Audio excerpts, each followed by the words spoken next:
Call the meeting to order. Mark, would you please call the roll? Mr. Bononis, Here. Mr. Carochi, Ms. DeLeon, Mr. Engels, Ms. Shearer. Yes, just for the council to use these microphones, you have to press and hold them down. When the green light is on, then the mic is live. All right, everyone, please stand and pledge the flag.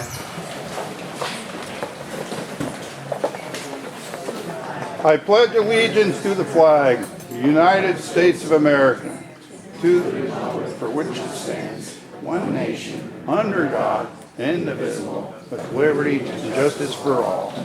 You couldn't even stand there. Mark couldn't even stand there. All right, and finish. council did not meet in executive session this evening. There are no potential action on executive session issues. I will share with you the public comment procedure for those who may not be familiar with it. This is Resolution 31-2023, a resolution of the Council of Lower Saucon Township adopting an agenda, policy, and code of conduct for Township Council meetings, including this one at the Lower Saucon Fire Rescue. Whereas Lower Saucon Township is a township of the second-class optional plan of government located in Northampton County, Pennsylvania, and is governed by an elected council. And whereas the Pennsylvania Home Rule Charter and Optional Plans Law, the Second-Class Township Code, and the Lower Saucon Township Administrative Code all authorize the Council of Lower Saucon Township to promulgate rules and regulations for its council meetings. Whereas the Lower Saucon Township Council is authorized to establish a level of civility and to promote an atmosphere of reasoned expression of ideas in promulgating rules and regulations for its council meetings. Whereas the council recognizes public comment is intended to afford citizens an opportunity to bring important matters to the attention of Lower Saucon Township Council. Whereas the council is a strong advocate of free speech and wishes to promote an atmosphere of reasoned expression of ideas. Now therefore be it resolved that the Council of Lower Saucon Township establishes the following rules and regulations regarding the agenda for public meetings and public comment and conduct during public meetings. Agenda. All regular and special meetings of Lower Saucon Township Council shall be conducted according to the following order of business. 1, opening. A, call to order. B, roll call. C, pledge of allegiance to the flag. D, announcement of executive session if applicable. E, public comment procedure. 2, public comment agenda items, residents, taxpayers only. 3, presentations, hearings. 4, developer items. 5, township business items. 6, miscellaneous business items. 7, council and staff reports. 8, public comment non-agenda items, residents and taxpayers only. 9, adjournment. 2, the township manager, in accordance with the code of Lower Saucon Township, shall prepare a printed agenda for each meeting of the council and provide the same for public review at least 3 days prior to the commencement of such meeting. The agenda and any non-confidential accompanying material shall be posted on the township website. The agenda without material shall be posted at the township building and copies shall be available at the meeting. 3, any council person who wishes to have an item listed on an agenda shall present a written request to the township manager with sufficient detail to describe the item at least 7 calendar days prior to the date of the meeting. The written request shall be accompanied by the sent of one other council person to the request. This process shall not apply to emergency or special meeting of the township council. Public comment and participation. 1, public participation, including public comment relating to agenda items, shall occur at the beginning of the meeting and shall be listed on the agenda as public comment. Agenda items, residents, taxpayers only. 2, public participation, including public comment, will not be allowed after the commencement of the council's business meeting or during any other agenda item. 3, public participation, including public comment, shall be within the discretion and under the direction and control of the council president or acting council president. 4, public comment shall be made only by Lower Saucon Township residents and taxpayers. 5, persons wishing to make comments to the council must put their names on the sign-in sheet to be used by the council president to allocate the available time among those wishing to speak. 6, residents and or taxpayers of Lower Saucon Township shall announce their name prior to addressing Township Council. 7, public comment may be made only by a resident or taxpayer who has been recognized by the council president. 8, comments about items on the agenda will be limited to no more than 3 minutes per person. 9, the council president or acting council president shall, in his or her sole discretion, be permitted to expand the individual comment period by no more than 2 minutes upon request from the individual. Thereafter, additional time may be allowed only upon motion approved by a majority of council. 10, Organize groups of people attending the meeting to present a common position or idea to the council that designate no more than 2 of the members to speak for that group. 11, no member will be allowed to surrender his or her time to any other person or to call upon other persons for comment. 12, no resident or taxpayer shall obstruct in any way the entrances or exits to the Township Council meeting room, including the fire hall. 13, the resident or taxpayer shall address Township Council from the lectern situated in the center of the Township Council meeting room unless the resident or taxpayer is physically unable to do so. 14, all public comment will be addressed to the Township Council. Nothing herein shall require any council member to answer questions or engage in debate. 15, members of the audience may not address other members of the audience or argue, speak, or yell back and forth at or to each other. 16, to facilitate the business of the township and to maintain order, there shall be no foul or vulgar language used or gestures made during the meeting. 17, comments should be substantive and not include any defamatory content and/or personal attacks on the integrity of others, whether or not present. 18, letters shall not be read during the public comment unless such letter can be read within the allotted 3-minute time limit for the individual public comment. No extension shall be granted for residents or taxpayers reading a letter during the public comment. Any letter cited or read may be submitted to the township manager. 19, copies of any documents being reviewed or discussed during public comment shall be made available to council. 20, at all times, each attendee at a council meeting shall respect the point of view of others. No comment disagreeing with another's point of view shall involve a personal attack on the character of others with a different viewpoint. 21, any conduct disruptive of the township council meetings and interfering with the business of the township, such as talking when not recognized by the council president or acting council president, talking beyond the allotted time, and/or the use of a cell phone should not be tolerated. 22, the council president or acting council president will rule out of order any speaker or comment which is defamatory, contentious, scandalous, impertinent, redundant, or disruptive to the proceedings of the meeting. 23, if the conduct and order of the township council meeting is no longer maintained, the council president or acting council president may recess the meeting to restore order so the business of the township may be conducted when the meeting resumes. 24, public comments shall not contain personal attacks of any nature directed toward or against any council person, employees of Lower Saucon Township, members of the audience, or any other persons. 25, a period of public comment shall be placed at the end of each agenda for comments related to non-agenda items. The rules and regulations contained herein shall apply to this public comment period as well. 26, the purpose of public comment shall be for residents and taxpayers to comment on matters of concern, official action, or deliberation, which are or may be before the council prior to official action being taken. Council will not respond to comment made during the public portion of the meeting unless it is necessary to ask a clarifying question, correct a factual error, or provide specific information.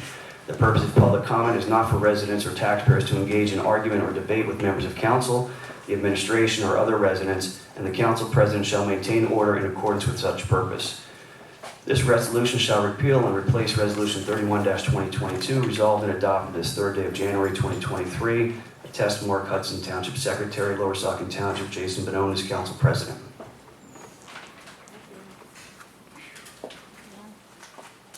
Okay, with that said, we will now begin the public comment agenda items only, residents and taxpayers only, 3-minute time limit.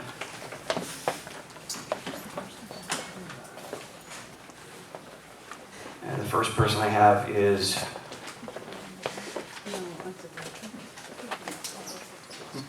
Sal Gagliano.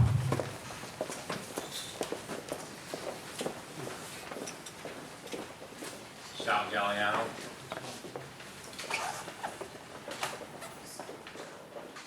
I refuse to. I'm opposed to this rezoning of 275 acres of land in my neighborhood. I'm furious over this proposal for many reasons. The most important and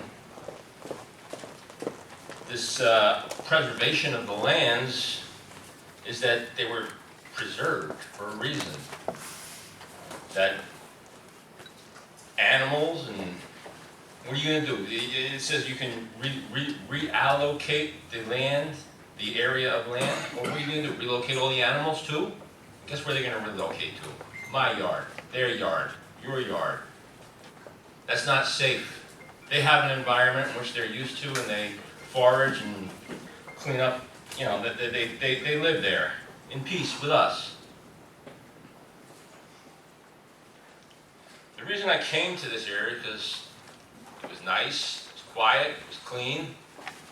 I can enjoy nature and I can enjoy my place.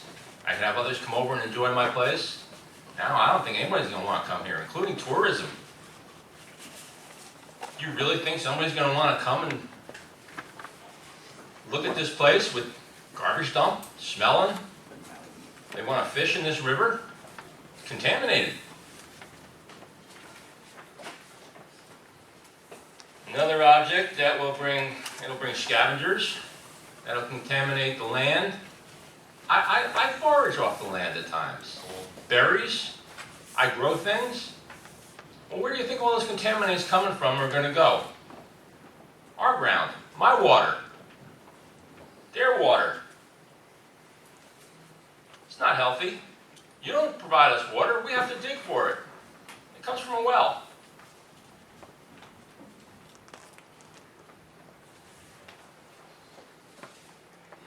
This proposal will make it very bad for humans and animals. Won't be able to consume much of anything. As you all know, with a... I can't read my own writing, sorry. With a bigger footprint, you get more and more stink, and it smells enough.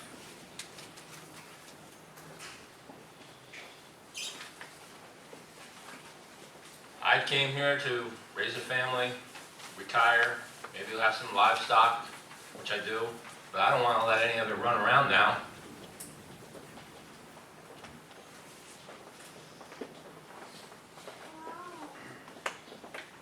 I really just think this is really bad. It stinks for me, it stinks for you, and it stinks for them. This is not what I came to this town for. This is not what I would say. Mr. Galliano, your 3 minutes are up. If you could wrap up your ideas. All right, well, it was basically, I can't get anybody to come over because they don't want to be around the area anymore. They're afraid they're going to go home glowing in the dark. Okay, thank you. All right, next is Diane Galliano. Diane Galliano.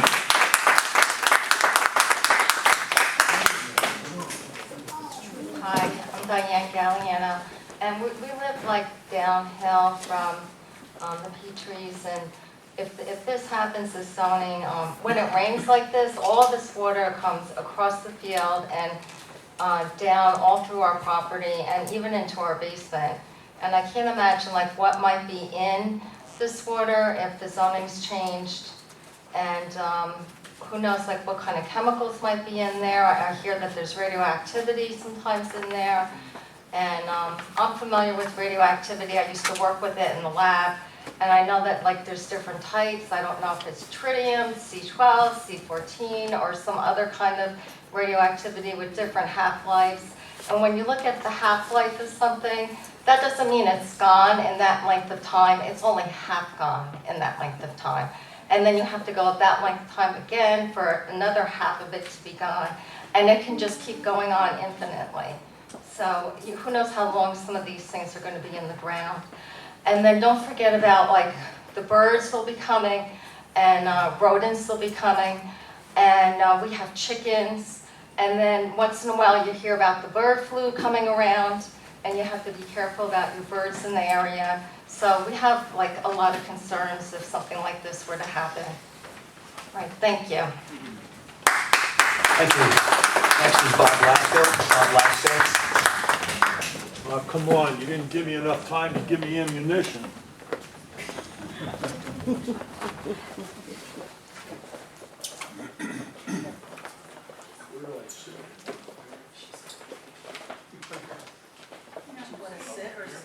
stand.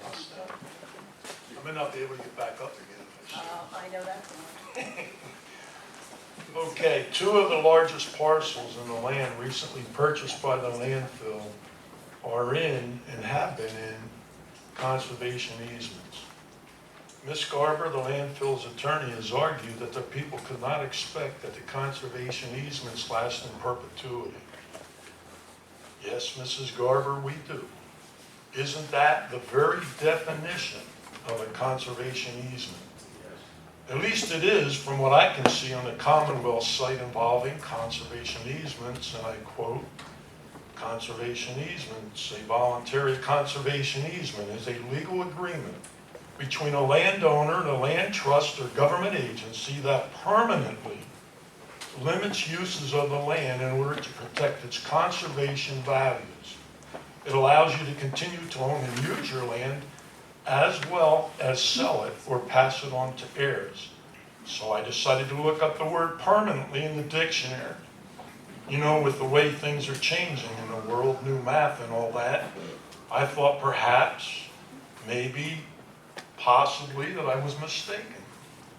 But alas, permanently still means just that, permanently. And guess what else? The word permanent and the word perpetuity have some of the same synonyms. Imagine that. Imagine. I looked up conservation. It means a careful preservation and protection of something.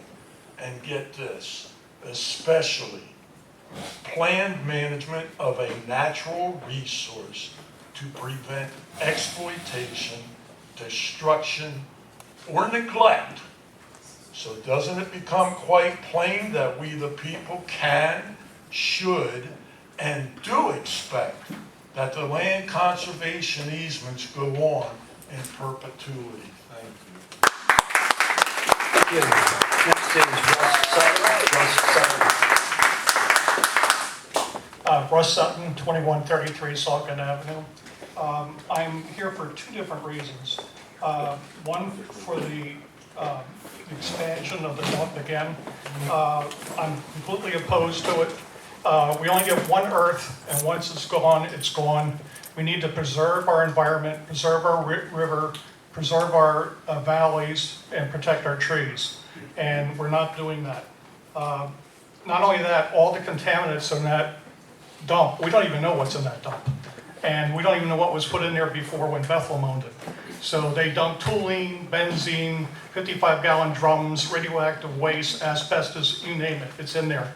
So basically, anytime they add to that, when the leachate goes there, all that fluid leaks through that part and goes through all the aquifers and into the river. Lehigh River is the 7th most polluted river in the United States. I wouldn't eat anything out of there. I wouldn't even swim in there. And think about that. The Lehigh River goes into the Delaware goes in the Delaware Bay, and Philadelphia draws water out of that particular river for drinking water. And I don't know if you know or not, but PFAS, the forever chemicals, build up in your body and cause cancer.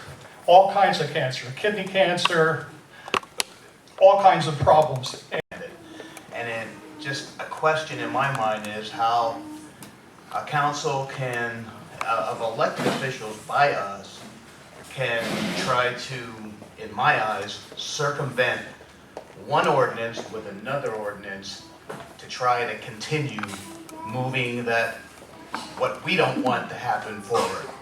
That's my biggest question. Okay, thank you. Next is Dominic Albanese. All right, we're on the agenda. We decided in an overabundance of caution. All right, next is Lynn Hill. Lynn Hill.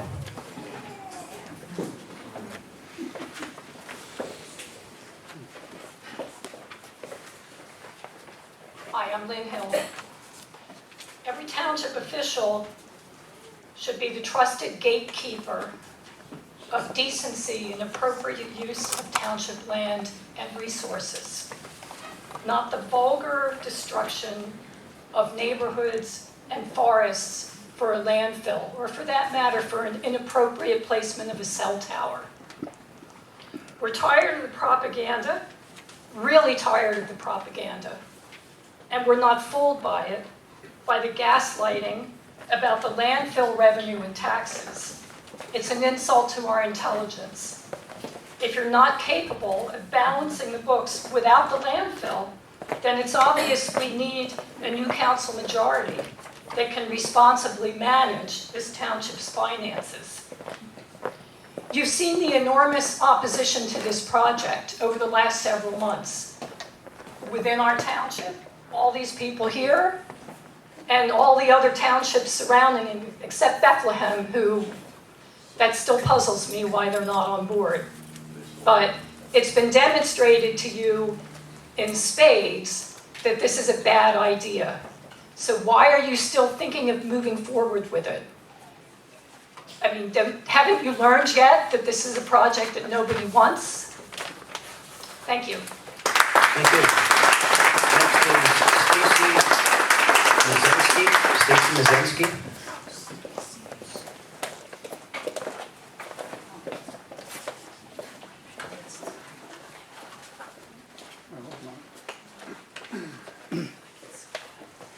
Good evening. Okay, so we have repeatedly told this council the same thing that we've been saying for the last, 15 years.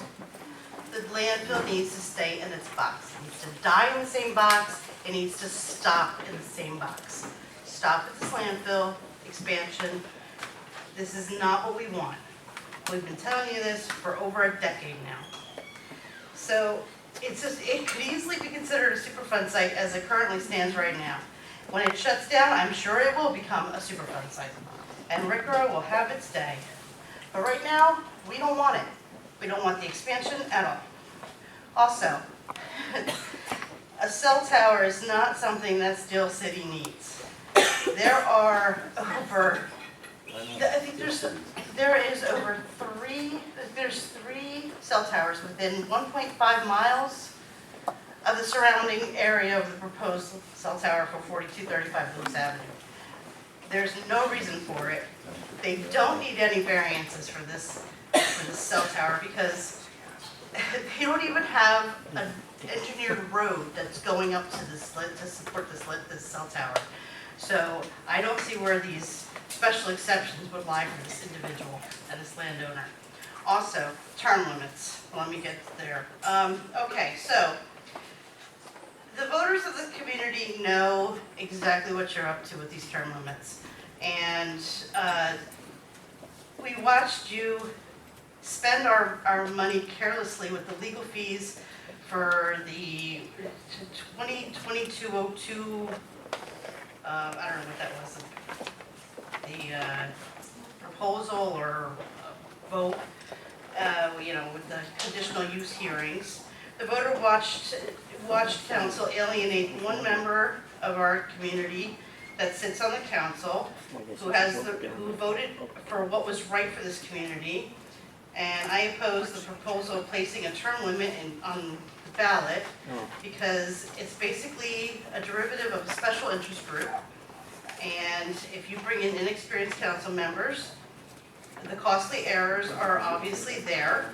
The latest flawed, it was the lower Saucon Township Ordinance 2022-02. And that's a clear indication of wasteful spending on legal fees for a council that was pushing for obviously a special interest that nobody wants. So I believe that term limits are not in our best interest. I don't believe they should be put on a ballot. We know how to vote. We've been voting for years. We don't need you to tell us how to vote. And we support all of our senior council members who care for our community and do the right thing. Thank you. Thank you. Next is Brian Morrow. Brian Morrow.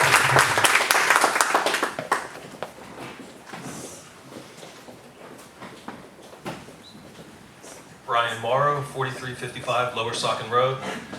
Lived there since 2017. Very fortunate to have a view overlooking the entire Lehigh Valley.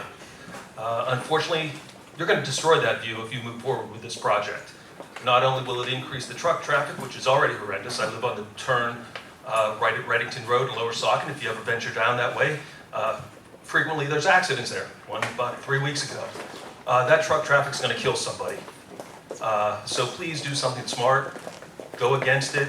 Listen to your community. Please do the right thing.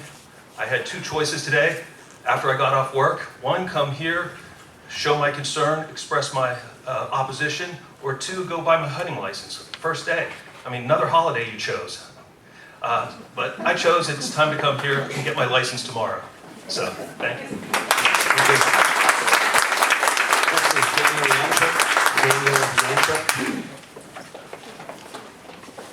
Hi everyone, Danielle Yenchuk, Saucon Avenue. I'm here today to express opposition on both the Apple Butter Road rezoning and the cell tower that's proposed for Lewis Ave. In regards to the rezoning of the 275 acres along Apple Butter, we all know this paves the road for expansion of the dump. This is the same issue we've been fighting for the last 7 months and beyond, and guess what? We still don't want it. The second item I'm here to oppose is the application for the Verizon cell tower variances that would permit a 150-foot tower to practically butt up against my property line, which, shockingly, I only discovered through word of mouth until a little paper from the township showed up in my mailbox last week, giving residents, a week's notice to prepare a testimony at the hearing. You've had more than a month since the May meeting to send these notices out, and I don't think that's very fair.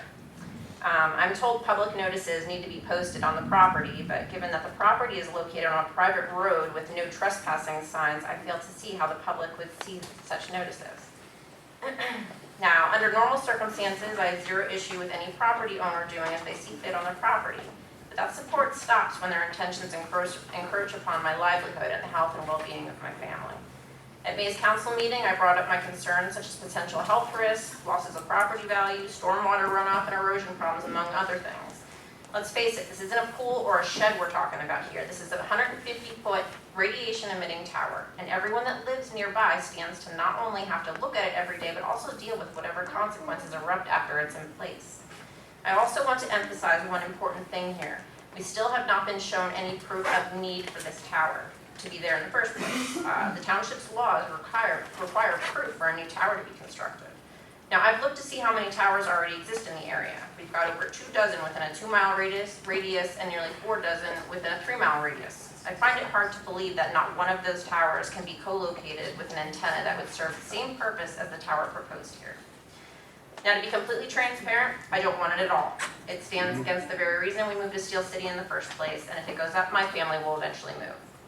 But if it has to be there because it's legally permitted, just move it as far away from the neighbors as possible. You've got nearly 11 acres of land to work with, and Verizon's attorney has already admitted that if they don't get variance approval, they'll just apply to stick it somewhere else where variance approval isn't needed.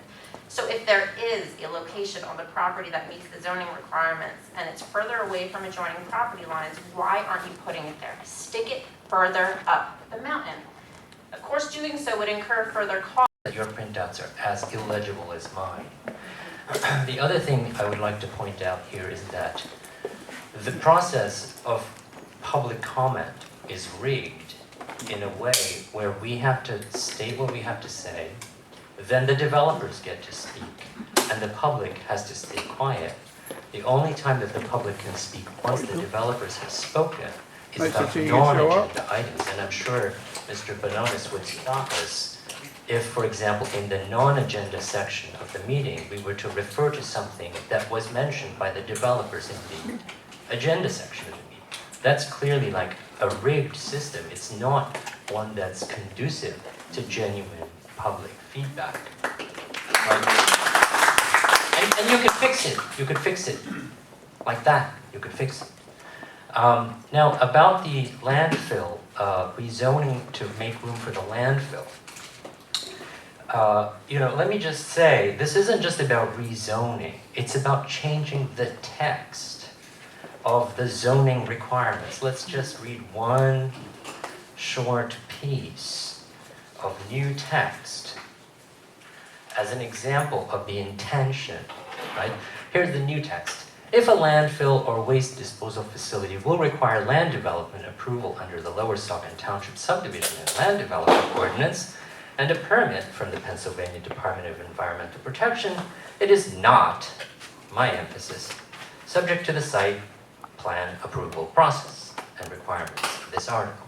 So it's not just about rezoning, it's about changing the rules that are needed to be fulfilled to carry out a rezoning. So essentially, you're changing the rules in order to make the outcome happen, and you're doing it in the face of, people not wanting the outcome that you're trying to get. And further evidence that you're not really serious here is about listening to the I request time. I'll need you to just wrap up your thoughts. We have several other people that need to speak, but you can wrap up your comments.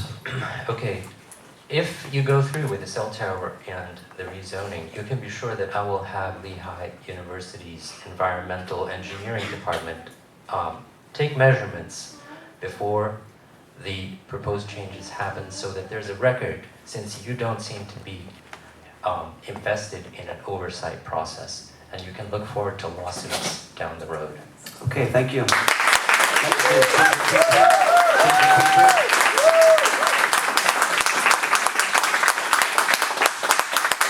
One last time, Ginger Petrie. One last time. Next 100. Excuse me. I used to pride myself on being a kind and respectful person for the most part. I had a distaste for sarcasm. Now, dealing with the lunacy of ruining a beautiful forest, I'm filled with anger, sarcasm, and a fighter's spirit. Wow, I need to thank you for giving us a month off before charging at us again with your landfill agenda. Now, after trying to ruin those of us affected by the landfill, you're going to try to ruin Eastern Road. When did you decide that this end of the township was junk land? So you're going to send industry our way. Concrete buildings, pollution, all at the same time. Nice. If you think this is progress, why don't you put it in your backyard? I guess it wasn't in your plan book to have so much opposition to your grand scheme with your best friend, the landfill. A big question, though, is how can it be that you got your oh-so-powerful council position through us, and yet your souls were bought by the landfill? What a shame. It's our responsibility, while we are gifted with time on this earth, to take care of it and its creatures. All people, your family, your friends, and even people you fight with now and again, count. It's our job to guard the welfare of the environment as well. Plants, animals, land, air, and water. We as humans only have a short time on this earth, and the same is true for our animals. The land is a different story. It has housed generations of people, plants, and animals. We need to accept stewardship and take care of it. I don't understand your desire to destroy a large part of it. You are planning to allow a company based thousands of miles away to destroy 275 acres of beautiful forest for only one damn reason: money. Come on. How much do you need? You're going to kill wildlife, destroy soil, pollute air and water, but claim that a pickleball court is a high priority. What are you thinking? Not. Where is the rational brain here? Your decisions are supposed to be about the future and keep a community beautiful, not ruin it. A bigger garbage dump should not be your goal. The destruction it will bring cannot be reversed. If you don't want to fight with hundreds of passionate residents and every other affected group of people that are going to join against your plan, drop the expansion. Make the landfill come up to speed on new and better technology. Work to improve, not pile trash wider. Next is Bruce Petrie. And also have the record reflect that Tom Carucci arrived at 7:02 p.m. At least he showed up this time. Bruce Petrie, Reddington Road. So I'm looking at the township business items, number B. Discussion and possible authorization to prepare ordinance for council's review. Zoning map and text amendments. The potential map amendments would be in the area north of Applebutter Road, east of Seal City, south of the Lehigh River, and west of the Route 3378 intersection, from rural agricultural to light industrial. The potential text amendments may include allowing landfills and waste disposal facilities as a permitted, conditional, or special exception use. Site plan requirements for uses that require land development approval and a natural resource mitigation alternative. The potential ordinance could contain similar or revised amendments to the zoning map and text as contained in the former ordinance 2022-02, which is available on board docs and the township website. I just have one question. So this is your opportunity to make comments, not for back and forth with council. That's what you're saying. If the landfill can't work, where is the money going to come from? Raising taxes? the other thing is, that we're looking at some properties along the I-378 corridor to develop, and it's a hodgepodge of property off the road. So the question is, how is this gonna work? Now, I don't live right up to the edge of the road, but I live in the Manor Township, Manor subdivision.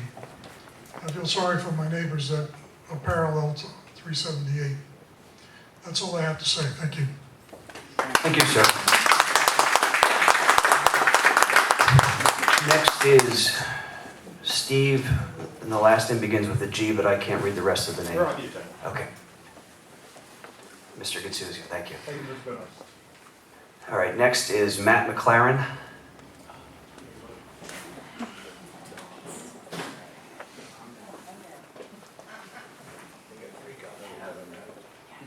Go Matt, go Matt, go Matt.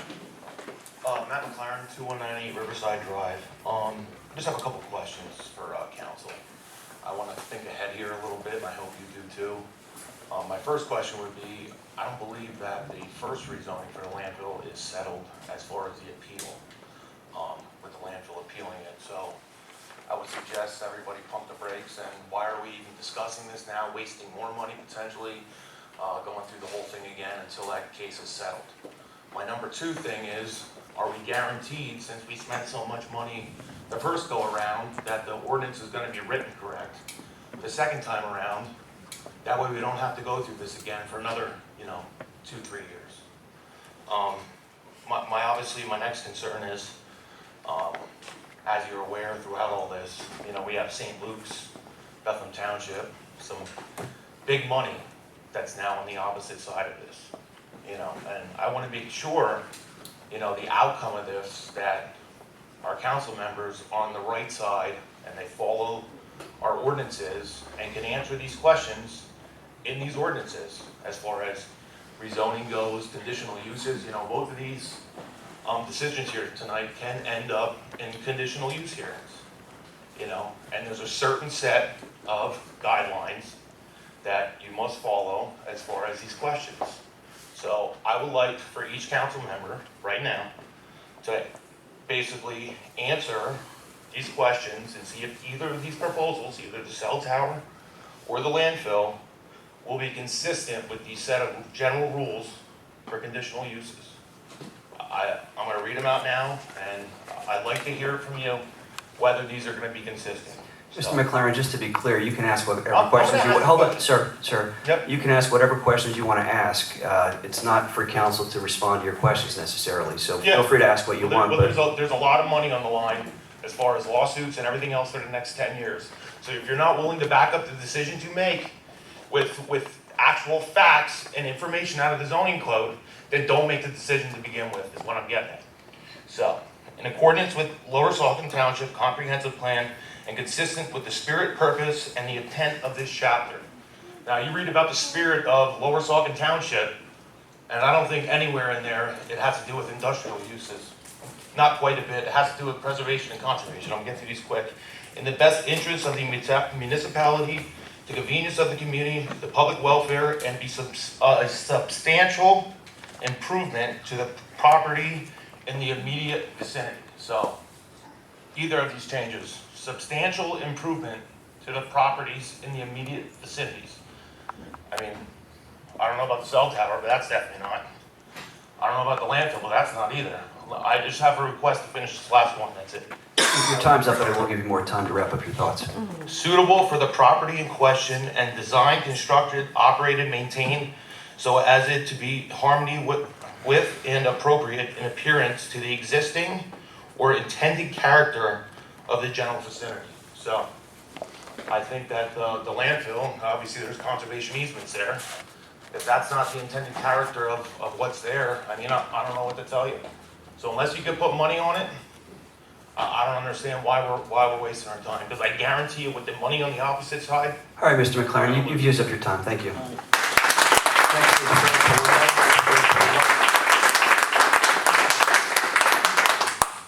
What name? Frank Palumbo. It's hard to hear the name, so if you can just wait till the clap stopped because I wasn't sure I exactly heard my name there. So I'm here once again, and it seems like Groundhog Day.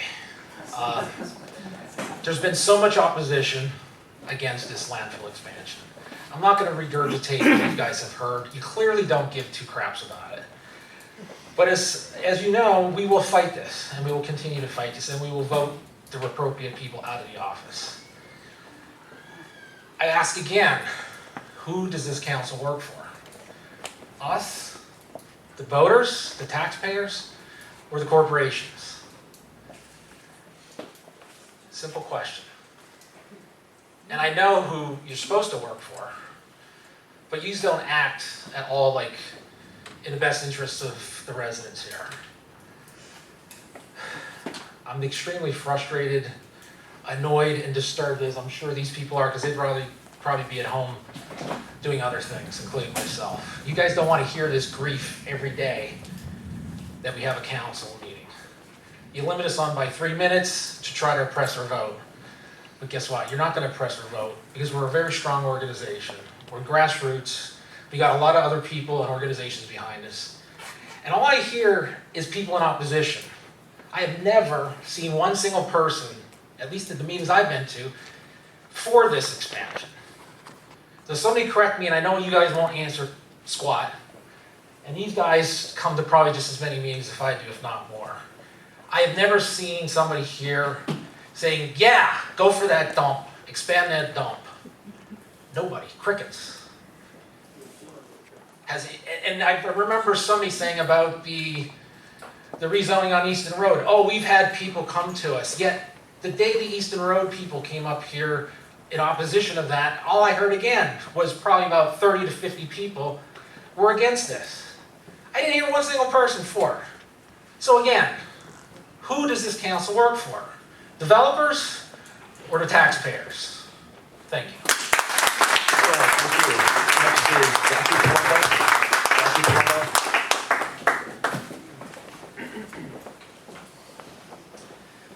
My name's Jackie Palumbo, 2566 Kings Mill Road.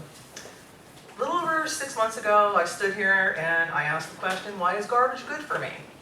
I still haven't heard an answer. I'm sure all the people here with me are wondering the same thing. So if it would be possible, I would like some type of presentation on how expanding this landfill is going to benefit me and my neighbors, how it's going to make our life better and enrich us. So if that would be possible, or if I need to do it in a different manner, please let me know and I will submit that request. The other question I have is, I've been living here 17, 18 years, and the thought of having term limits never came up. It was never a problem. All of a sudden, term limits come up, and it comes to the time when the dump wants to rezone. So I don't think it's term limits we need to really think about. I think it's votes of no confidence. Because people voted you in here for our interests, not the dump, not another corporation. It's to protect us. The zoning is to protect us and our environment. And you're supposed to protect us. You're not protecting us. I was there on the 22nd of December when there were over 100 people saying how they did not want this to happen. And we actually won the case. And here we are again, and now you're trying to do it again. People came out and we told you, we do not want this. I don't know what you understand or don't understand, why you keep pushing this through. If this is something that is so good for us, that you need to do it against our wishes, then I need you to tell me that and show me how this, even though I feel it is against my best interest, you feel it will benefit me. I would like to hear that. But another thing, vote of no confidence, I think maybe we should start looking at that. Maybe we should also put on a referendum if we want the landfill. Maybe about the library, maybe about the pool, maybe about the compost center, all those things. Shouldn't it be up to us? You're supposed to represent us. You're not representing us. I'm not really sure who you're representing. But I wish you would think about it because we live here together.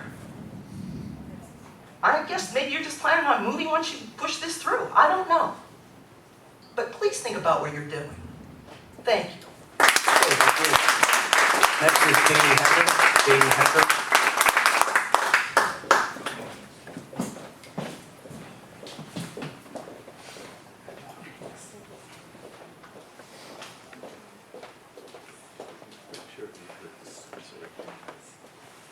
That seemed like a long walk. Okay, I'm here to address Township Business Item C, discussion and possible authorization to prepare ordinance for council's review for potential zoning map amendments for the area east of Route 378 and north of Colesville Road from R40, which is residential, to general business. I'm having a little trouble understanding how that piece of land would ever work for general business. First of all, from my understanding, the zoning of that land is coming out of a study that was done in 2014. That's a while ago. So I don't know what's been done to update the knowledge about that piece of land. It's 9 acres. There's already a portion, not in the 9 acres, but there's already a portion that's already zoned for business, and that's where the bank is. The rest of it just is behind my property and going north, behind the property of many people who live in the Saucon Lane development. I'm going to name a couple things that I think need to be considered before anybody considers doing much with the property. Since I live there, I have an intimate knowledge of this. There's a sinkhole on that property. I don't know that anybody but my family really knows that, but it's behind my house. The other thing is we have water running on that property, which really kind of does its own thing as water does and creates a major problem on Colesville Road. I actually took some pictures coming down here of what's happened after the rainstorm that we just had this afternoon. There's been a lot of work done to try to direct that water because of the new development across the road, the old Saucon development. They've tried it twice. They've come in and they put in a culvert and so forth. Isn't working. Nothing's been done to ease the problem yet. So that would be something we'd have to deal with. I-78 passes over a great portion of that property. I don't know how that would affect trying to put anything else there. Any additional building on the land would obviously put a burden on Route 378 traffic as well as needed to improve Colesville Road. Traffic is bad at certain times of the day on 378 and this would make it worse, I believe. It would create a need, if the need is already there, but it would create more of a need for a traffic light at 378 in Colesville Road, which many of you know is a terrible intersection. If you live on Colesville Road and you want to go north, you can turn at the bank and go north. You cannot go south half the time unless you take your life in your hands. The homes in the Saucon Lane development number at least 50. And if the land is commercially developed, it will affect the quality of the life of the people who live in those homes. And potentially, I believe it would decrease their property values as well. They have a lovely wooded area that they overlook. I think we need to save some woods. We lost an awful lot of it in that old Saucon development. I know that's Upper Saucon, and I guess I'm not allowed to care about Upper Saucon, but we lost a lot of woods there, and I hate to lose more. So we lose a lot of wooded area. Ms. Hecker, your time's up, but if you could wrap up your thoughts, please. I'm pretty much wrapped up, but I thank you for your time. Thank you. All right, next is Mark Ozimick. Mark Ozimick.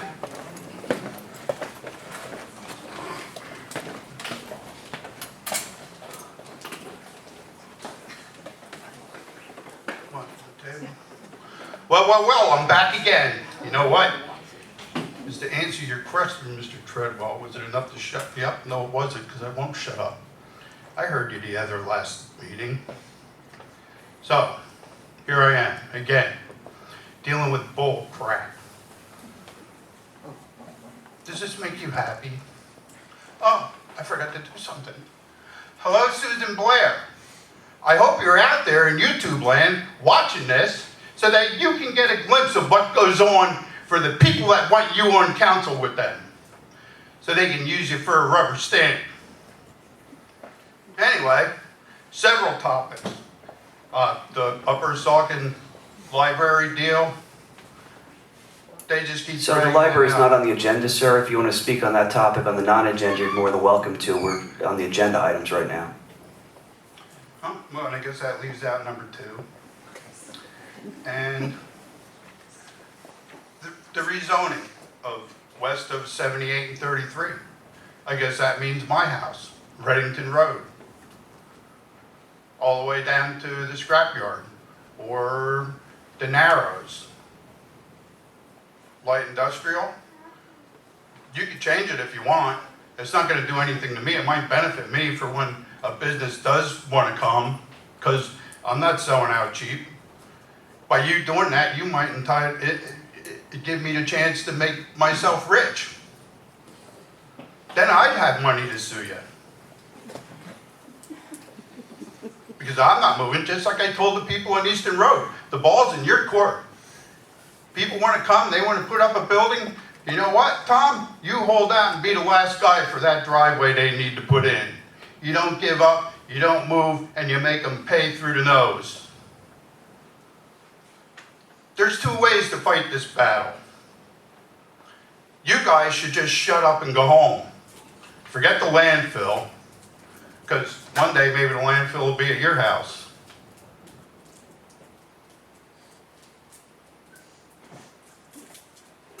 So, according to another agenda item, Mark made a comment about the Steel City Playground looking like a jail with a fence around it. It's only a 4-foot fence.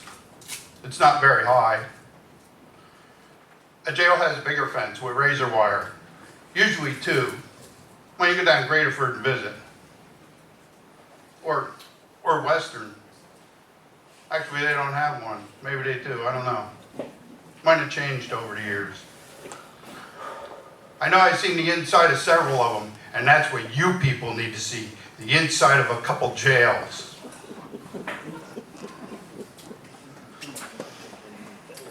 Mr. Ozimic, your time is up. I should request my next 2 minutes. Mr. Ozimic, your time is up. Oh, you don't want to let the board vote on my next 2 minutes? All right, Mr. Ozimic. Yeah. You know what, while you're here, let me ask you some questions. You can stay at the microphone. Now you want to ask me questions? Well, I'm trying to understand what you're saying so I can ask you for clarification. Let me ask you something, Mr. Ozimic. Somebody shared with me a post, and there's a name on it, and it says Mark Ozimic. And I'm going to read the post so the public can hear some of the things. Well, you know Here's what it says, sir. Go ahead, read it. Look what I got in the mail today. The crooked team of Jason Bononis and friends. So when looking at this, I find it a big joke. Upon flipping the two-faced card over, you see the statements obviously approved by the ASS, I'm not going to say the word because this is being streamed, their children here, team about a rhino. Well, for you, your FUCK, I'm not going to say that word as well, information, you got the wrong pictures on the wrong side of the card. Jason Bononis, you FUCK piece of shit. Excuse me. Everything on that card is an outright lie. Like I told you to your FUCK-ING face. You're the FUCK rhino, Republican in name only.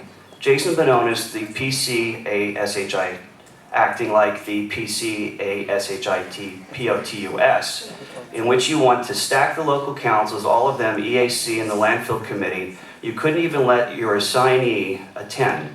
And to think of how you lied to all the people on the eastern side of the township. Then let the landfill pay your election campaign fees. Your FUCK scumbag, you PCASHI. You don't care about anything or anyone except what you want. F you, your rich friend. Sir, I'm speaking now and I'm not yielding the floor to you, so please stand down. FK, your rich friend and their clubhouses. FUCK, your dump, because that's exactly what you say about the residents' eastern side and Steel City of Lower Saucon Township, and it goes on and on. That's right. I wrote it, okay. And I meant every word of it when I wrote it. And you know what? I speak for everybody out here that's afraid to open their mouth like I do. All right. Because most of them want to, but they won't. You answered my question. My other question for you is, do you think when you post comments like that, that it somehow enhances your credibility and you're going to gain greater influence from us today by standing up here? I'm not here to influence you. I'm here for Susan Blair to get a taste of what you guys are doing. Maybe she'll see what she runs up against with all the crap that you're pulling. Sir, you answered my question. It's kids out of a library. You want to expand the dump. It just never ends. Thank you, sir. You answered my question. Thanks for reading that. I'm glad you read that in public. I appreciate your comments. I appreciate your questions.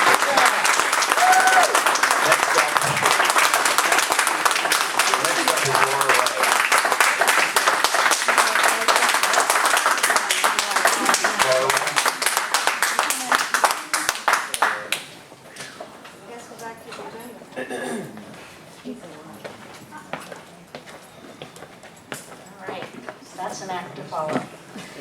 So I have a lot of topics to talk about because there's so many things on this agenda and it's hard to make comments in 3 minutes. But I want to talk about township business items A through E. So 5A, the cell phone tower in Steel City.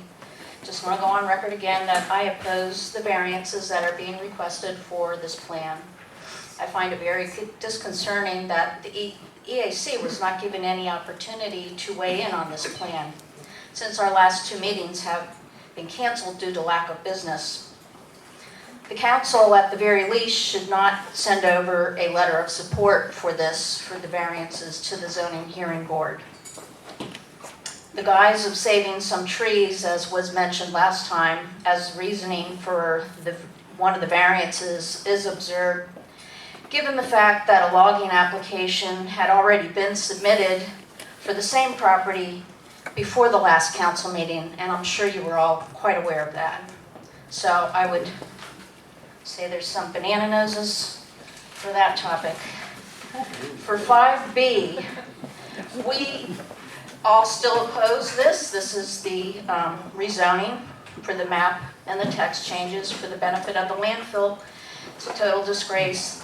The lack of empathy that's shown to all of the residents and surrounding communities who have expressed their concern about the negative impacts truly shows that you're not sitting up there to represent your residents. The recent $10.3 billion settlement by 3M for PFAS contamination in water supplies should at the very least give you some reason to pause and wonder if something similar like that could happen here, because it could. 5C, the zoning changes on 378 is here again due to the rushed and sloppy work before, because we already had that on the agenda before.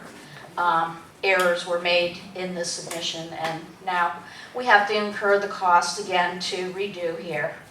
So some more amount of wasted taxpayer dollars. For 5D, it seems like we want to make it easier for underground storage tanks in carbonate geology. Why do we need this change? We should retain all of our township rights to have our protections on these.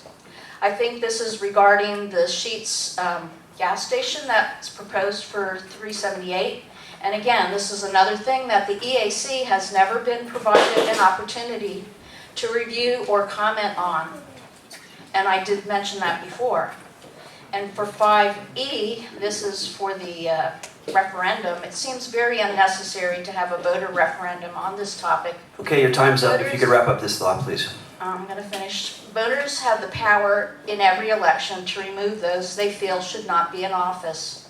With a scarcity of viable candidates at all local levels, I think... Okay, Ms. Ray, your time's up. This isn't time for a campaign speech, okay? You've spoken for 3 minutes. For a board... Ms. Ray, your time is up. Please stand down. Officer, please. Thank you. Officer? Next is Chris Burrow. Chris Burrow. Why didn't you request the 2 minutes? Because you did 2 minutes. It needs to be on record. Everything needs to be on record. I want to hang that motherfucker. Chris Gurrow, Hellertown, you don't need my address, right? Just go ahead, ma'am. Thank you. First I want to say, Laura's always vilified Laura Ray for being a candidate to try and make this township a better place. And she has dedicated the last 30 years of her life to volunteering for this township. Not getting a dime. I mean, all through J.C.'s, breakfast with Easter bunnies, Santas. Ma'am, is this an agenda item that you're speaking to? No. Okay, we're on agenda items, okay? So let's focus on agenda. I appreciate that, thank you. Okay. We love you, Mark. Also, I want to be on the record for saying that I am against term limits. I want to be able to vote for who I want to vote for.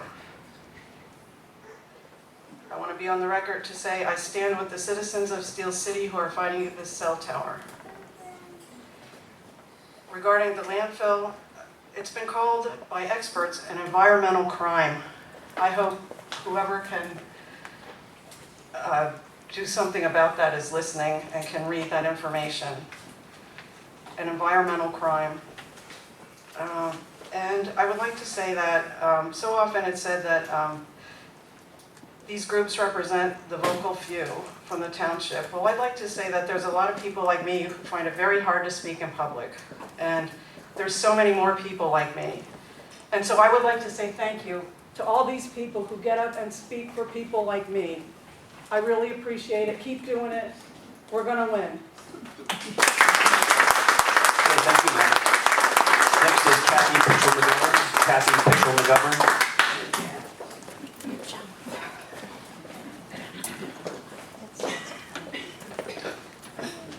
I'm requesting an extra 2 minutes because I want to talk about. Denied. Was that nice? No, he's not. That's crazy. What's changed from the last time we were here with the landfill? On April 30th, 2023, Lehigh River named one of America's most endangered rivers. Same day, Lehigh Valley air quality is still among worst in Pennsylvania due to the fact that we live in a valley with it's the diesel trucks that are causing the problem. June 16th, toxic chemicals found in the Mayo's water can cause at least $24 million to fix. The Pennsylvania Health Department, if you look at Northampton County statistics, there are 15 markers that we follow for cancer. 5 of those markers are higher than the rest of the state. 1/3, that 5 of 15 is 1/3. We are, for generic male and generic female, we are one of the highest in the state of Pennsylvania, Northampton County. I don't approve the term limits. We have a primary, we have an election process, we vote. We do have term limits, they're 4 years. And I hope you have the ability to tell the public what the underground storage tanks are for. Okay, thank you. Next is Tim Murphy. Tim Murphy.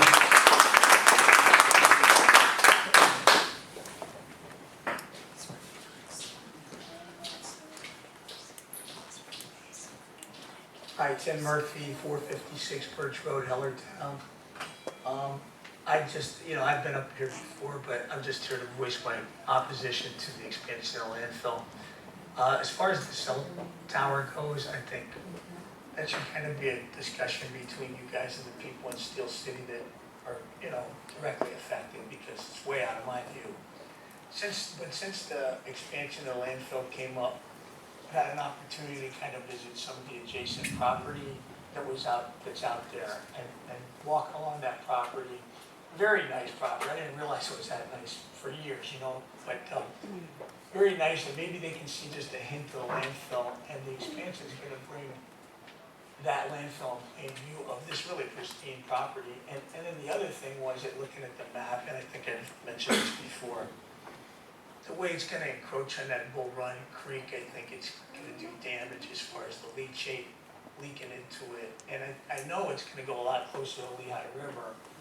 The Lehigh River is a tributary to the Delaware. Delaware gives drinking water to a lot of cities, Philadelphia being one of them, and Bucks County, lots of Bucks County, New Hope, Farmington, a lot of different towns down that way.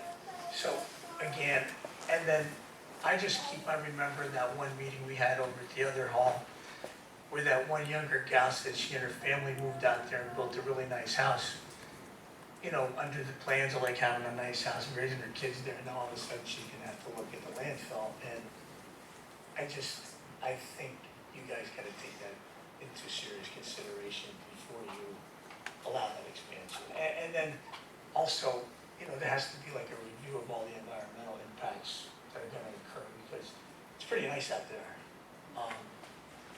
And again, obviously you have to monitor what the quality of the river is now, and obviously monitor it as the landfill expands, because I think they've had problems out there before in controlling some of that, the groundwater leaching into people's wells, I think, and just the leachate getting out of there. So I think there has to be a really comprehensive review done in order to corral all that stuff that's generated just from the stuff And I mean, all of us put stuff in the landfill. So, but it's pretty obvious that a lot of people, and the ones directly affected, adjacent, their property adjacent to it, are against it, and there's a lot of us others against it. So, and that's basically what I want to say. Thank you, sir. Thanks. Next is Dave Boulan. Dave Boulan, House Drive. No, I didn't prepare any speech, and I am not running for office. Thank God. Thank you. I allowed you to speak on. Mr. Ozimic, please don't interject when others are speaking. Thank you. Okay. What I really wanted to ask was nothing to do per se with a landfill. Although I would tell you, I live over on Alice Drive, and a lot of the residents there that I talk to, what landfill, all right? So I understand you people built or live or have property near it, no doubt about it. I'm not sure I would want to live there, but then again, I wouldn't buy a house there. And if I knew it was zoned for that potential. No, it was open.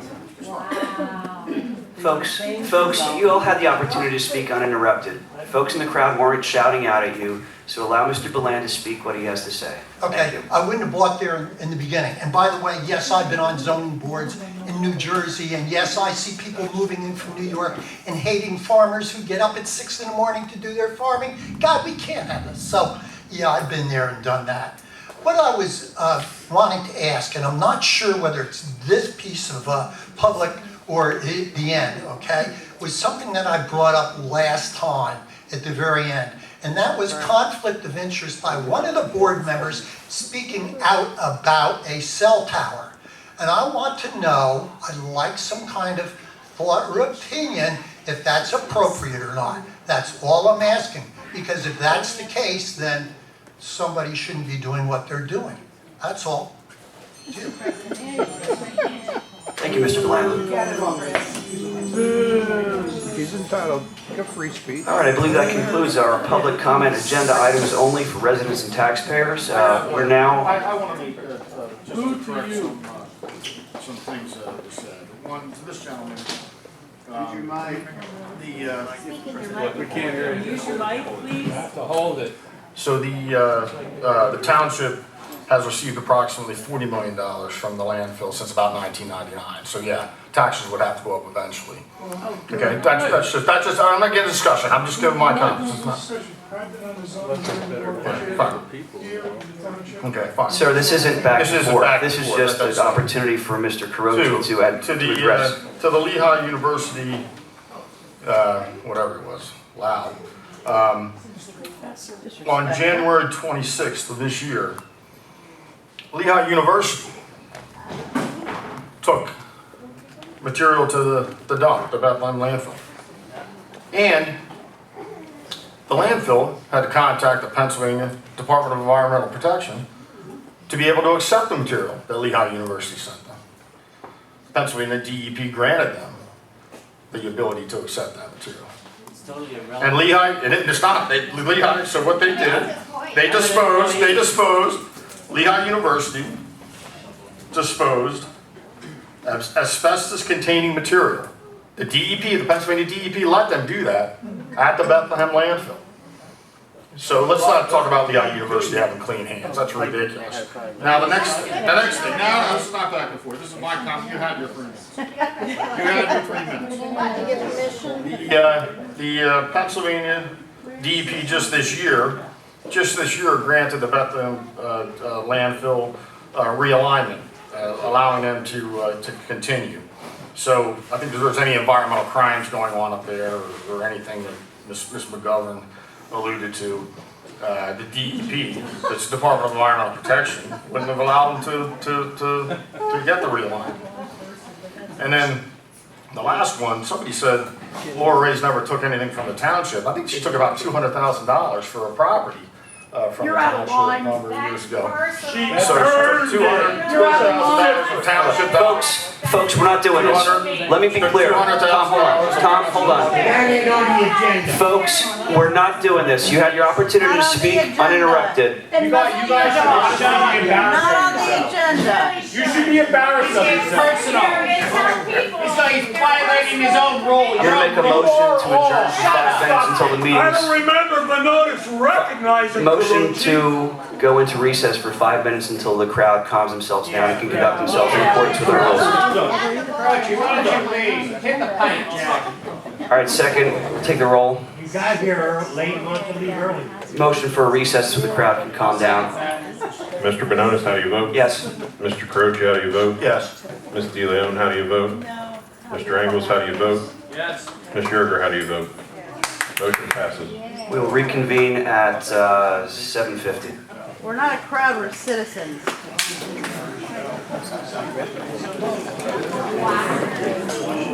That's the second time we've gone after that. Don't participate in our open space program, because that's. Call an ATM. You know what happened last time? What happened last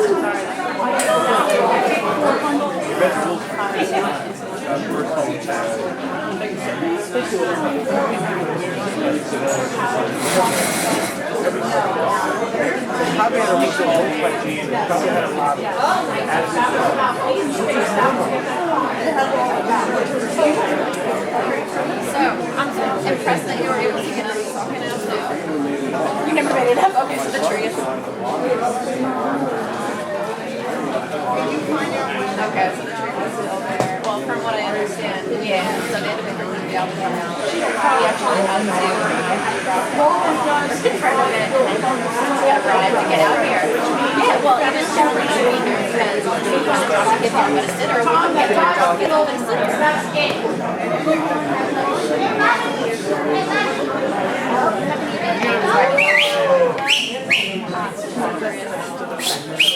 Oh! Attention, please. We are. Your fearless leader just took the police officer outside. Oh, he's back. Probably went to call for help. Back up. Thank you for your time. Yeah, well, our officer gave a very large warrant, it looks like a tree, a very large tree. So I was curious, not as much as I would have expected, but I think like the impact of that agreement. Out there, I built my dream house. I should have known. Right. My sister, I want to get arrested. I'm tired of being too good when I go to bed.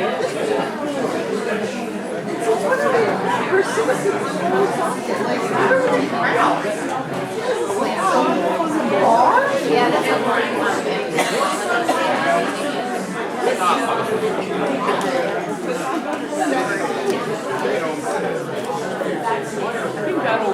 Right in front of your house.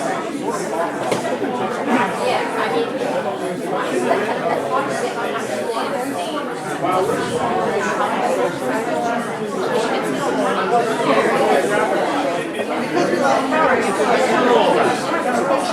That's why I was so.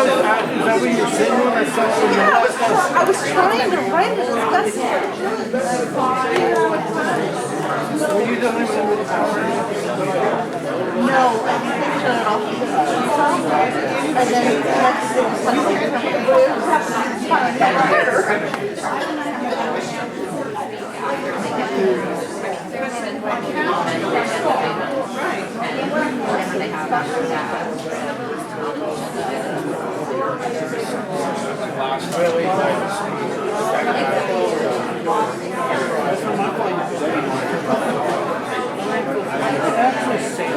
you know what? That's the jersey.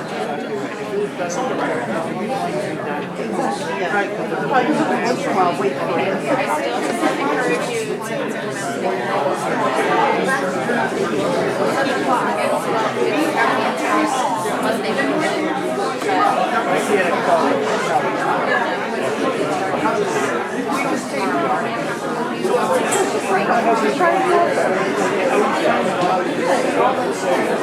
It's too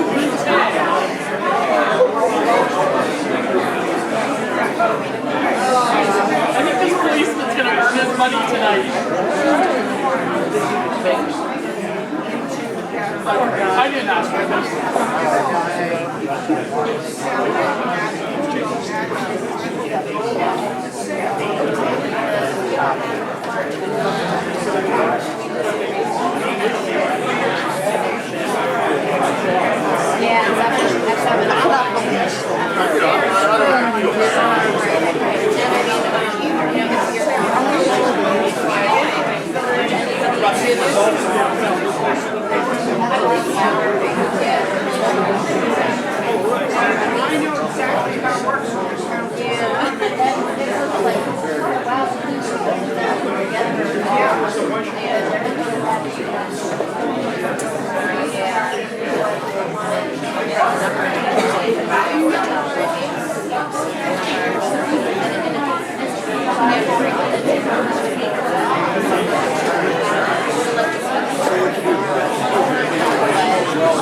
All right, folks, we're calling back to order the council meeting. It's now 7:55. The council meeting is back in session.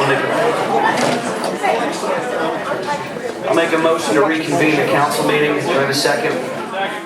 Second by Mark. Mark, would you call the roll, please?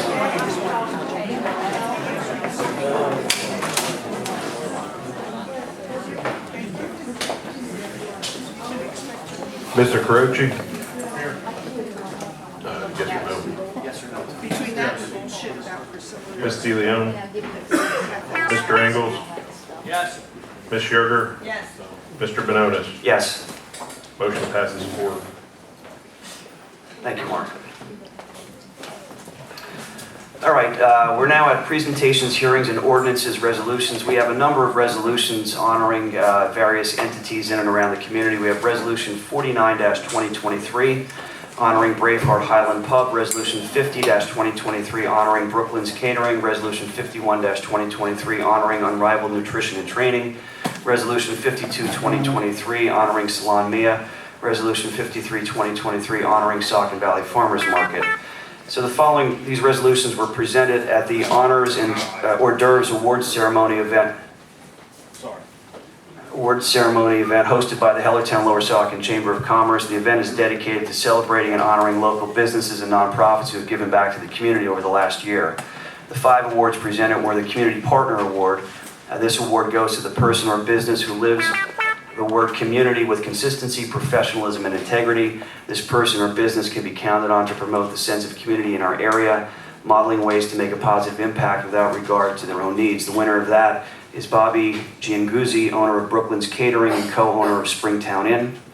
There's also the Champion Nonprofit Award. The Champion Nonprofit Award is awarded to the nonprofit organization in our community that always finds a way to win. They consistently set and achieve goals for themselves that cause them to stretch and grow, causing those around them to grow with them. They know that the only way to fail is to quit, and the Champion Nonprofit never quits.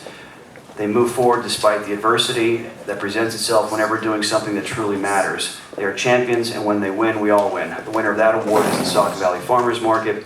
Then there's a Small Business Leadership Award. This honor is granted to a business that has demonstrated integrity in everyday management and in reaction to challenging circumstances, a business known for its character and ethics as much as for its duration of operation. They'll be honored for displaying excellence that permeates the community infrastructure. The winner of that is the Braveheart Highland Pub. The Business to Watch Award. This recognition honors a business that began no more than 2 years ago. Its business approach ensures that it's well on its way. The winner of that is Unrivaled Nutrition and Training. And then there's the Positive Impact Award. Get this electronics.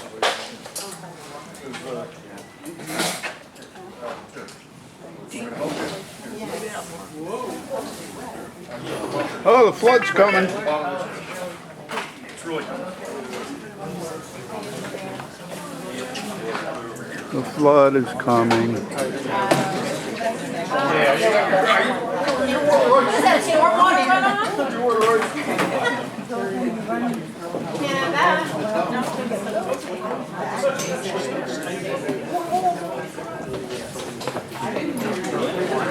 We're going to pause the meeting while we clean up the water that came in from the storm.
So the mop got taken away from me. Tom took the mop away from me. See that? This is God. This is God bringing down the wrath.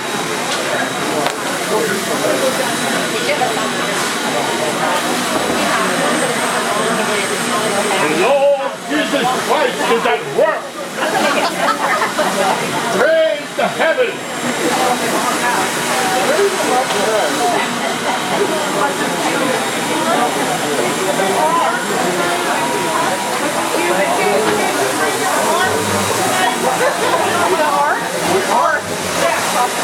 Or the canoe? I should have because there's an availables in the house.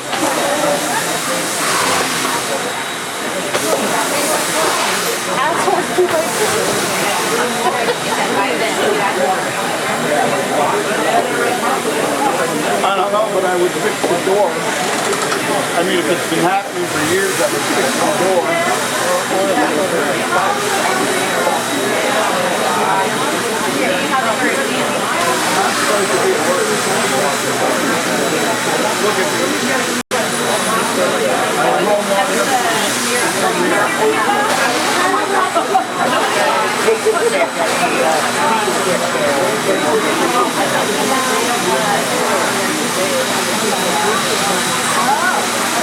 The National Weather Service, a flash flood warning is in effect until 11 p.m. tonight.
This is from the land. This is the craziest meeting I've ever been to.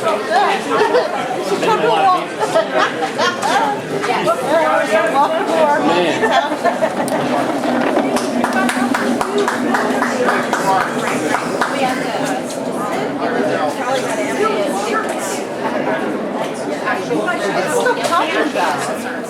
Yeah, I got him earlier.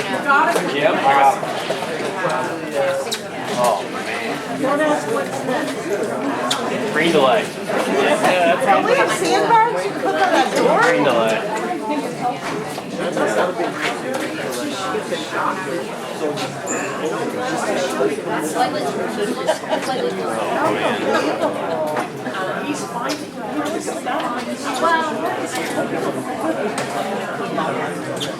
God, it didn't come through the roof. No, thank God it didn't come through. That would have been it for the meeting. That would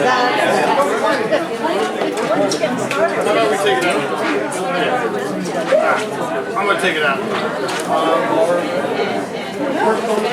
personal attacks. That's what it says. No personal attacks. You got him wrapped up pretty good, Marty, so.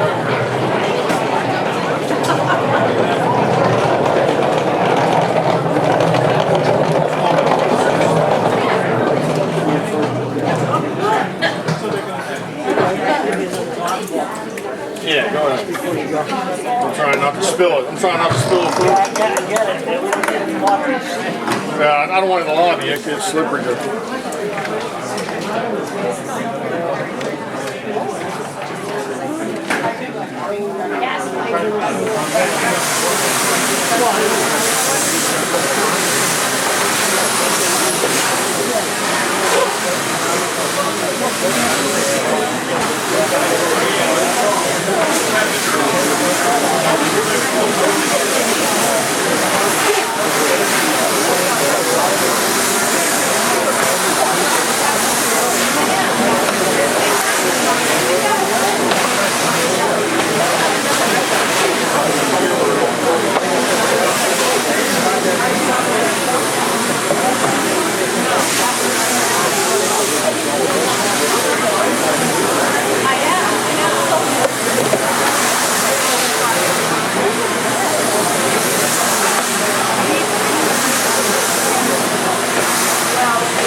Fred was. He's standing there playing with his balls and his hands in his pocket.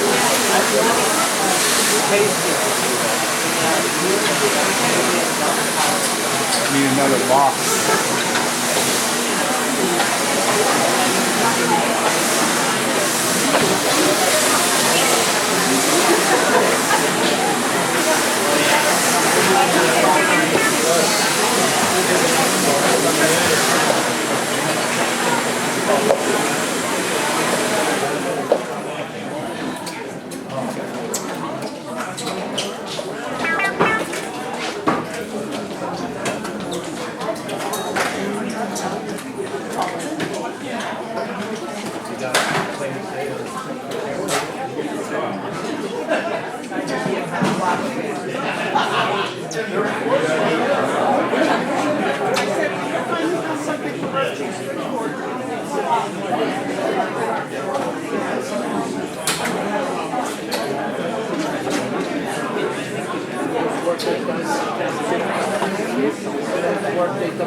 That's where it all came in.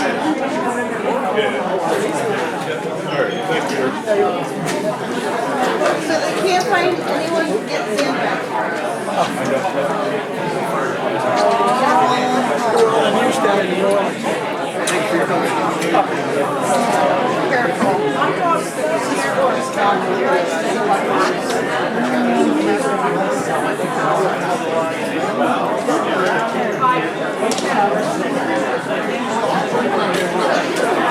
here.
All right, folks, we're going to proceed with the meeting. I think our rain delay is over.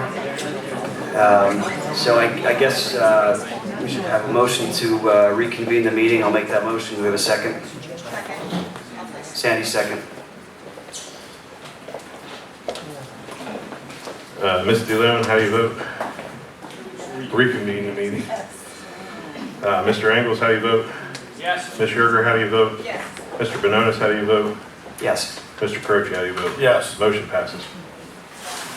All right, so I believe where I left off was the Positive Impact Award. This recognition honors an organization business that positively contributes to the Hellertown Lower Saucon area, working with the business community and community members to bring them together for the needs of the community and ways to manage unity and growth. The winner of that award is Salon Mia. So I will make a motion to approve resolutions 49, 50, 51, 52, and 53, 2023, honoring Braveheart Highland Pub, Brooklyn's Catering, Unrivaled Nutrition and Training, Salon Mia, Saucon Valley Farmers Market, respectively. And I'll second that. Mr. Angles, how do you vote? Yes. Ms. Yerger, how do you vote? Yes. Mr. Bononis, how do you vote? Yes. Mr. Croce, how do you vote? Yes. Ms. DeLeon, how do you vote? Yes. Motion passes.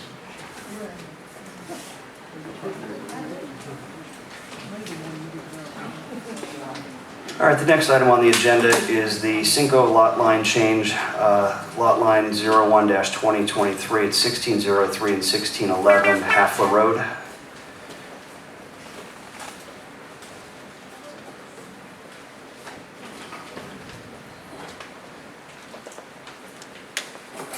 Sir, if you could just identify yourself for the record.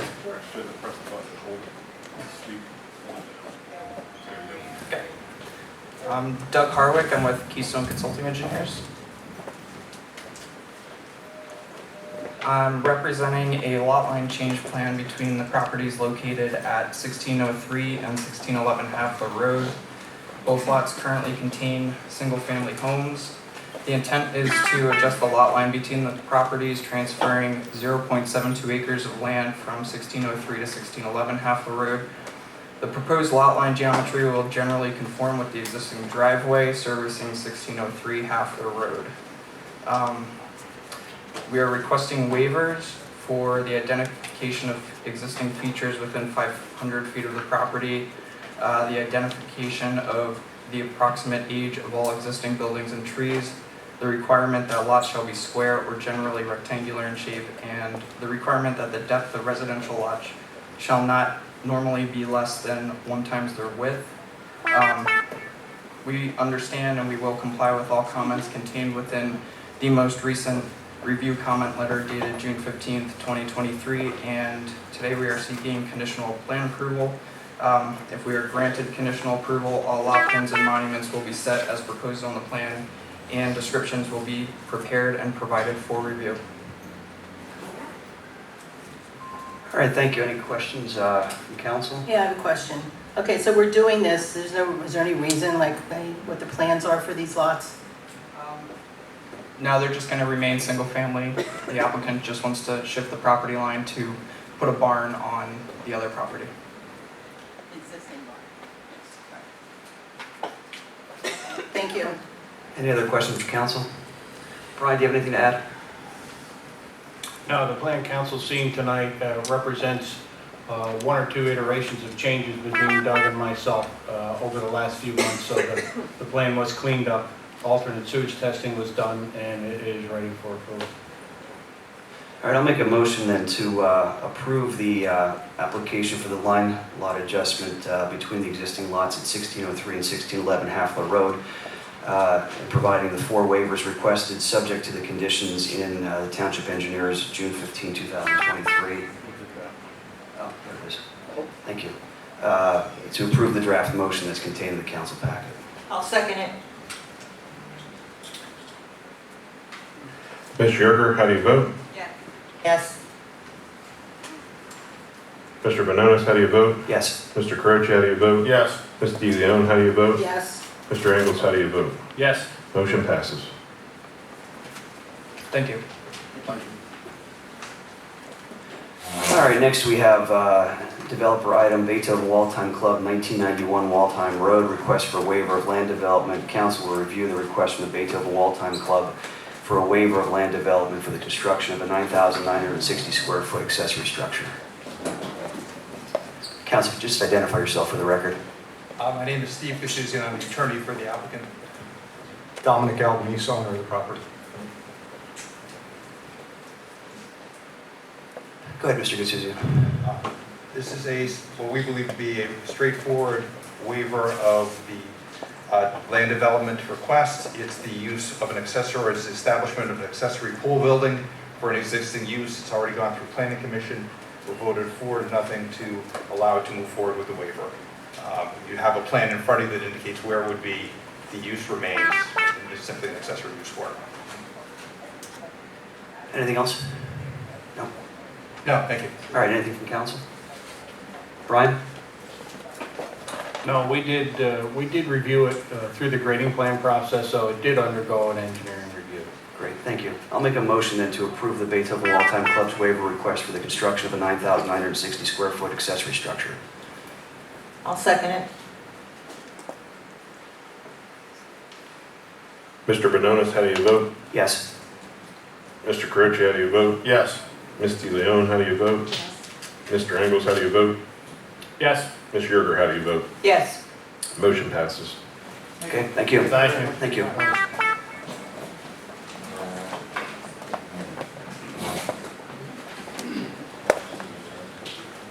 All right, next on the agenda is Township Business Item Zoning Hearing Board Application Variance 02-23. What is that beeping sound?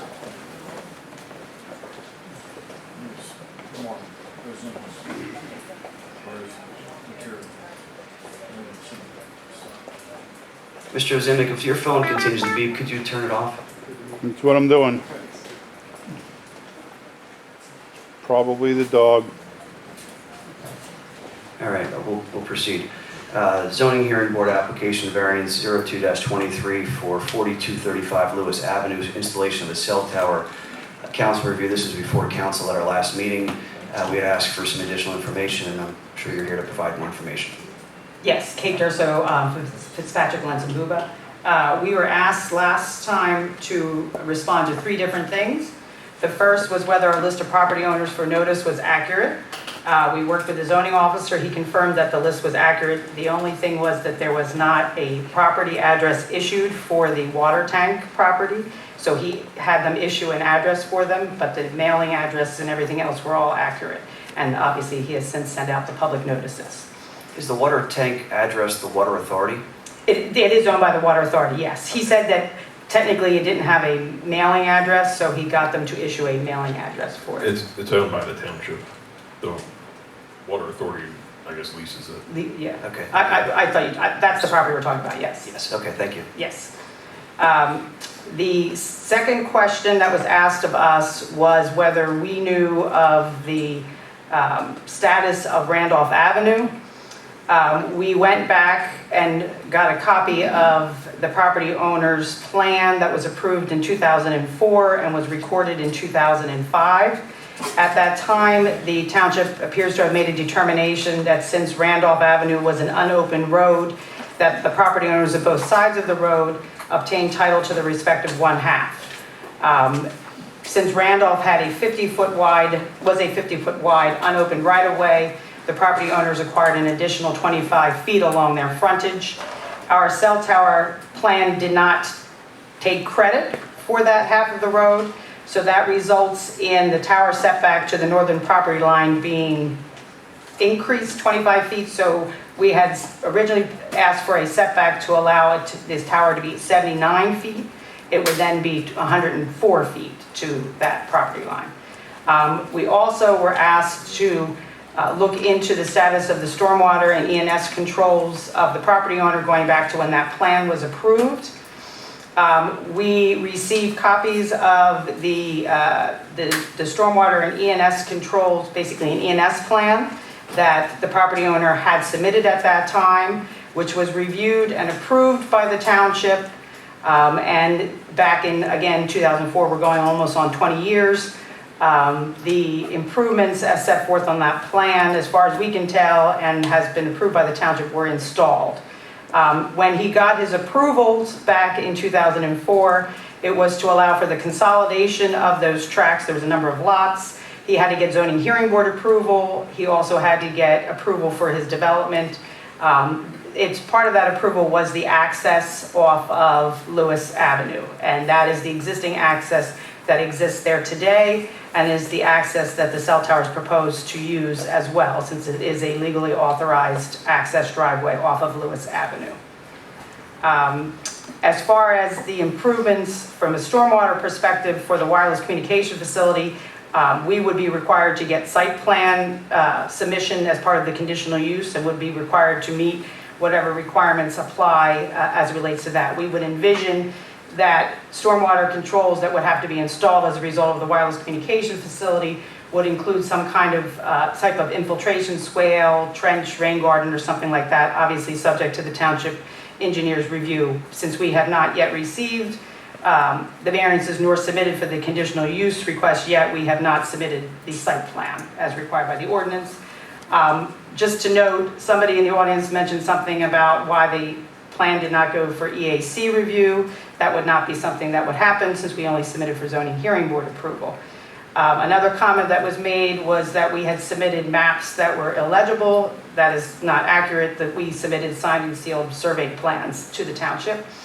There was also an issue related to a concern with public notice. When we were here last before council, we did advise everyone that at that point in time, the zoning hearing was actually going to occur this evening. And then that date got changed to Thursday just because the council meeting got changed. But there was no surprise. The residents were here, and we specifically advised that we were scheduled at that point in time to go to the zoning hearing board, which would be today, 26th. And I think those were the items that were specifically asked of us to come back and address. Thank you. I appreciate you investigating that and providing that information. As I recall from the last meeting, I believe there was testimony that the reason for the need for this cell tower is that there's a dead area along Riverside, and as a result of that, there is incomplete emergency services coverage in that area. Is that correct? That is correct. And as we would normally do when it comes time for a public hearing to occur, we will have a radio frequency engineer who will provide expert testimony to confirm the need for the site. Verizon would not be spending substantial sums of money to erect a facility to which they did not think they needed it to provide coverage. And just to be clear, the location that you selected here, that was the most ideal location for this tower based upon all of the data, the radio frequency evaluations, and coverages that you evaluated, correct? Yeah, the property itself, certainly. The location on the property we thought was in the best interest because it minimized the amount of land disturbance and tree removal. And we did say when we were here last that otherwise we could locate it elsewhere on the site and meet the setback requirements, but it would obviously entail having to remove additional trees. And if that is something that they want us to proceed with, we would proceed in that manner. so that it's very clear, and I think I understand this. As a matter of right, this property owner could put a cell phone tower on his property and not get any relief from us. But in this situation, you're requesting relief because the location that you intend to put this cell phone tower is the least harmful to the existing forest that's there, would require cutting down less trees, require creating less roadway to get access to the tower, and less earth disturbance altogether, correct? That would be correct. We wouldn't need any zoning variances. We would still need conditional use approval under either circumstance. Right, I understand that, okay. Do you have anything else? We have nothing else to present. Okay, Priscilla, go ahead. Okay, so you were here last time and. Microphone. Sorry. Okay, so you were here, I don't know however many weeks ago, and we talked a lot about trees. I found it very interesting that several days later, I was advised that Rocky Vecito and the Gonzalez property applied for a timbering. That is correct. Application. That is correct. And they're as a- not clear cutting, they're removing trees. I understand, but they're removing trees, and that wasn't the impression I got from your presentation for the cell tower, trying to save trees. We, for the cell tower, are trying to save trees, and the permit that was sought by, I believe it's an Amish gentleman trying to get trees to build various things, had come in before that, but again, he is not clear cutting the trees. And that doesn't matter to me, it's trees are trees. And as a result of that activity, the Northampton County Conservation District on June 21st issued a violation letter because of that activity, because we're on a very, very steep sloped area. Failure to implement and or maintain ENS BMPs for earth disturbance. Failure to install or properly maintain a rock construction entrance. Failure to install or maintain effective barrier control BMPs, compost filler socks, silt fences, etc. Failure to temporarily stabilize areas where there is a cessation of. May I finish? Well, I'm just going to say, what does that have to do with the application that's before us? That is something. It has a lot to do with what the application before us, because you're disturbing the woods behind my house. I happen to live there. I understand that, but the fact that. May I finish, Mr. President? I'm speaking right now. I have the floor, I thought. You do, please proceed. Thank you. Failure to install, maintain effective, I already said that. Failure to temporarily stabilize areas where there would be a cessation of earth disturbance activities for at least 4 days. Failure to develop and or implement a written ENS plan. Failure of activity not requiring a permit to comply with Chapter 102 requirements. And so, in my opinion, they're in violation, and it really raises my hair whether or not they're going to be doing, you as Verizon are going to be doing a good job or not. But I also want to address. Hold on. I am not finished yet. Yeah, let me just Priscilla. respond to that, because you just accused Verizon of doing something when Verizon has not done something out there. Priscilla, is it fair to allow the applicant here to respond point by point to the issues that you're raising, or would you prefer just to put everything out there and have them respond all at once? Yeah, Defer to that's you. what people do. They can do that if they want. Well, do you want them to respond to you point by point, or do you want to continue your Let her respond monologue? point by point. Let me hear what she has to say. I'm asking you, what's your preference here? That's fine. Go ahead. We're wasting time. I only take issue with the fact that she's saying that Verizon would do something, and that Verizon has not done anything at the site, and if the logging person didn't do their ENS controls, then they're in violation, they would have to resolve it. But that is not the subject of our application. Thank you. Your next point? I also would like to read on the record. Microphone. Okay, so on the record, I would like to place or read, and I would like a copy of this for the record for the township. I contacted the State Ethics Commission regarding whether or not I can vote or not vote on this issue, because a certain resident had a really issue with this. So, and I also have a copy for you too, if you would like it. Not you, the guy behind you. Well, then Mark's going to have to get it to you. Maybe you should do a right to know request. But if you're making it available here, I shouldn't need a right to know. There's no copy machine here, so that's up to Mark what he wants to do. It doesn't need to be a right to know request. You can usually- request a copy from the township manager and he will provide a copy to you. in due Usually course. he tells people to do a right to know. Okay, so. Not for an like, item that's attached as an exhibit to the hearing. The conclusion, can I finish my thing? Okay, as a response, a conclusion to the June 9th letter. As a member of Township Council, you are a public official, subject to the provisions of the Ethics Act. You would not have a conflict of interest and would not violate Section 103A of the Ethics Act by reviewing the application and voting as to Township Council's position before the Township's Zoning Hearing Board with respect to the application unless, one, you would be consciously aware of a private pecuniary financial benefit for yourself, a member of your immediate family, or a business with which you are a member of your immediate family is associated.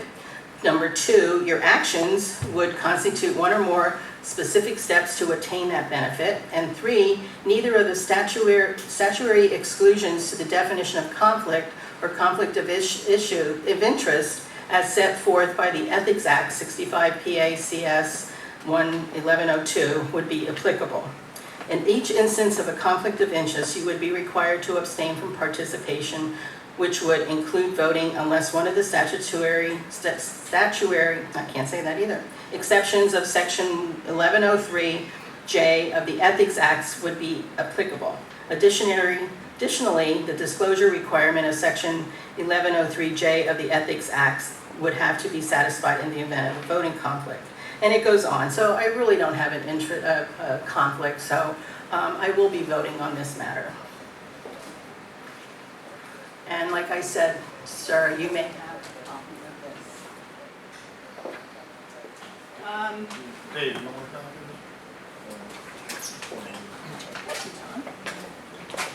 So also, the last time you were here, I had. Microphone.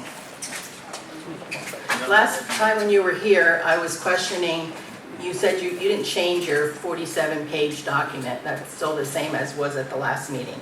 And I questioned the location of where the cell tower was going to go. Because my property, when you're standing looking at the picture that you took of my property and the arrow that comes down, I don't have a, remember that picture? We did not change our plan. We have not submitted anything new. The only thing that when we would submit a new plan is going to show that we now have the 25-foot of Randall. Right, I understand that. Okay. But when we were here before, you just didn't understand where we were saying that the site was located. No, don't say I didn't understand, but go ahead. Well, it felt like you didn't understand. Priscilla, you asked her to not interrupt you. Please don't interrupt her as she's responding. And we did our best at the last meeting, but when we left the last meeting, we were not charged to do anything further as it related to making a confirmation as to where the site was as it related to your property. Okay. So, this is my property.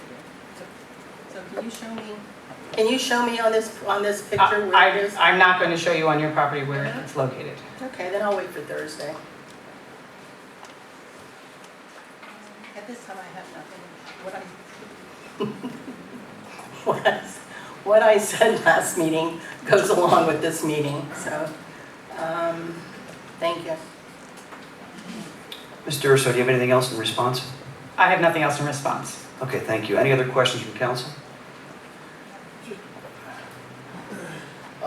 What does our solicitor think about a conflict and voting here? Doesn't matter what he thinks. I want to know, he's a solicitor, what does he think? Yeah, sorry, just figured that out. I don't know what specific question Ms. De Leon asked the Ethics Commission. I've received numerous letters over the years from the Ethics Commission, and you ask them a question and they respond. So I couldn't opine either way because I don't have enough information. It's in the beginning of the letter, what I asked them. Can I read? I didn't see the number. Here's your question. Is this your question?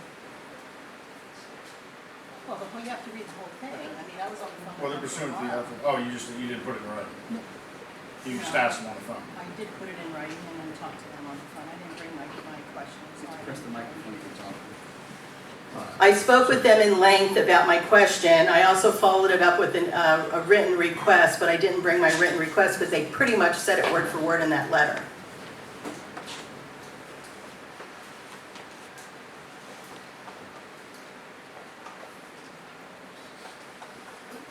Like, what do you, I mean, what do you think? She owns a piece of property adjacent to where this tower is proposed. Yeah, well, under the Ethics Act, the definition of conflict of interest requires a financial interest. It doesn't matter where you live. So again, And the financial interest is not like property value or anything? no, there needs to be a concrete financial interest in the outcome of the project. For example, you couldn't vote for a contract that your husband was being awarded because there's a financial interest to you or a family member.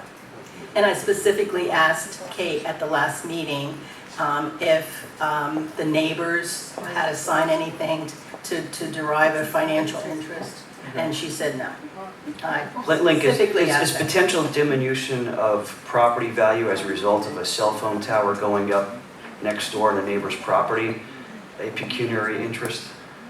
I'm going to say off the top of my head, without doing research, it's probably not concrete enough, because how do you know? I don't know what you're talking about that I said. I didn't talk anything about the conflict of interest when I was here before.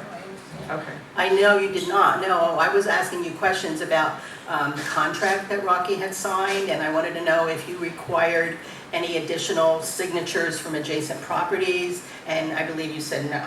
That is correct. And I to derive a financial benefit out of it.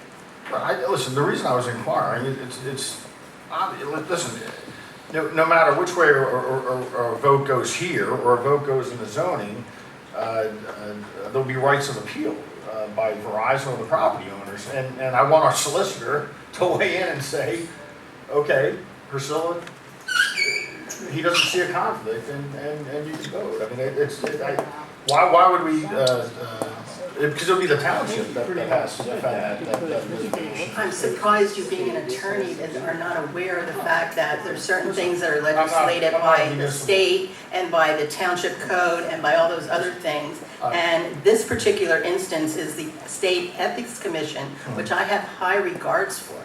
I do too, but I'm not a municipal attorney. I'm not my specialty. That's why I rely on Link for advice. And if Link was in charge of making that decision, I would have asked him for a written opinion, but I knew where to go because I go to all these training sessions. Here's the concern that I have with this this application, and that is, if we do not support, or if this does not get approved by the zoning hearing board, there is a right of appeal. It seems to me that what the applicant here is proposing is the least harmful alternative. And the least harmful alternative in this situation is the least number of trees being cut down, the least linear footage of roadway being constructed on the property to access a tower that may be located somewhere else on the property. So I think there's some benefit to the township and its residents in a number of ways, in preserving the trees, in limiting the stormwater management issues that may be necessary by creating greater roadways. And I tend to support that because to locate this elsewhere causes greater harm. So I'm going to make a motion, and I think it's beneficial to the township also that if there is going to be an appeal here one way or the other, to have the solicitor involved in this early. And if there's somebody who is opposed to it, then they can take the laboring oar and pursue it without us having to incur those litigation fees. So I'm going to make a motion to support the application here. Application for variance 02-23 for 4235 Lewis Avenue for the installation of a cell tower. And again, the three variances I believe that are being requested here by the applicant are for the setback, for landscaping, and also a waiver for the access paving. That is correct. I'll second that motion.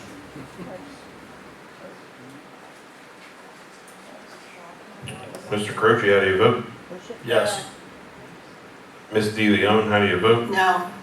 Mr. Angles, how do you vote? Yes. Ms. Yerger, how do you vote? Yes. Mr. Benonis, how do you vote? Yes. Motion passes 4-1. Thank you. Before we move on, can I clarify something? So support the application means you want to send a letter to the zoning hearing board, or do you want to send me to the zoning hearing board? Send you. Well, you should clarify that. So Second motion. I'll make that part of my motion for clarity. Just make it a second motion. All right, second motion is to have the solicitor physically attend the zoning hearing board meeting or meetings with regard to this application. I'll second that.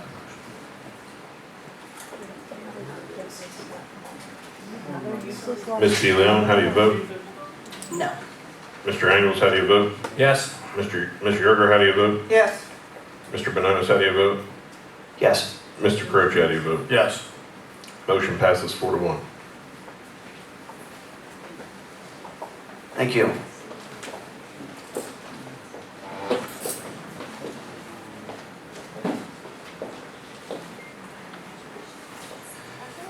All right, next up is a discussion and possible authorization to prepare ordinance for council's review, zoning map and text amendments. The potential map amendments would be in the area north of Apple Butter Road, east of Steel City, south of the Lehigh River, and west of Route 33 and 78 intersection. From rural agricultural to light industrial, the potential text amendments may include allowing landfills and waste disposal facilities as a permitted, conditional, or special exception use, site plan requirements for uses that require land development approval, and a natural resource mitigation alternative. This potential ordinance could contain similar or revised amendments to the zoning map and text as contained in former ordinance 2022-02, which was available on board docs and the township website. So it's probably good to start with Link giving us a history of how we got to this point and the status of our prior rezoning efforts and conditional use hearing.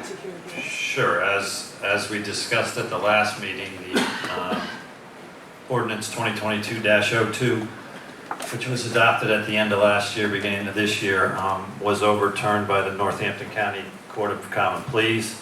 The township did not appeal that. The landfill, however, since the last meeting that we had, did appeal that. So the question before council tonight is, based on that decision from the Northampton County Court of Common Pleas, would council like to consider readopting the provisions of that ordinance in the same form, different form, similar form, proceeding forward, understanding that the appeal being filed will proceed on its own. However, that does not prevent this council from acting to adopt another ordinance based on the fact that the prior one was overturned. So I guess the question is, in terms of the area of the zoning map, what do we want to do there? And in terms of the text amendments, what would we like to do there? So Link, just so that I understand clearly what the Northampton County Court of Common Pleas Judge Cassis did, his ruling, as I understand it, is that the title of the ordinance was not sufficiently descriptive, despite it being, well over 100 words. And he also found that the notice did not provide adequate notice to potential interested parties, even though there were no interested parties that came forward to indicate that they didn't receive notice of this. Is that correct? There were a number of factual issues that Judge Cassis cited in upholding the procedural validity challenge. So the sum and substance of that is that procedurally the ordinance was invalid. We never got to the substantive validity of the ordinance due to the fact that he found that it was procedurally invalid based on some advertising, and those two things you mentioned were two of the items, yes.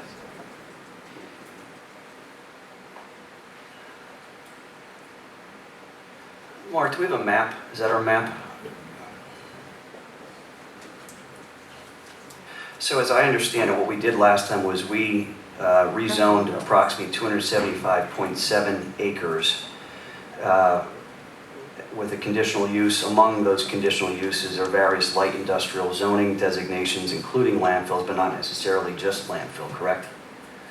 Well, the 2022-02 ordinance, you're correct on the acreage that was rezoned from RA to LI.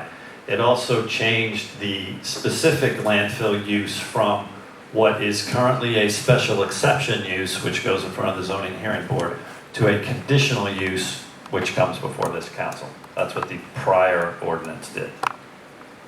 And the hearings that Mr. McNair was presiding over, those were with regard to the conditional use, correct? That's correct.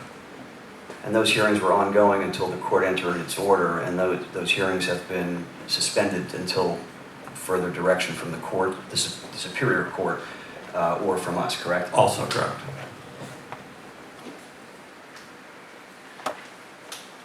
So when we rezoned the 275.7 acres, we did so based upon a proposed plan for that property, correct? And that proposed plan included various areas consisting of, how many acres was it? The genesis of that map was a request for a rezoning and zoning amendment that came from the landfill. And out of that 275.7 acres, how much of that space was being proposed for landfill versus open space?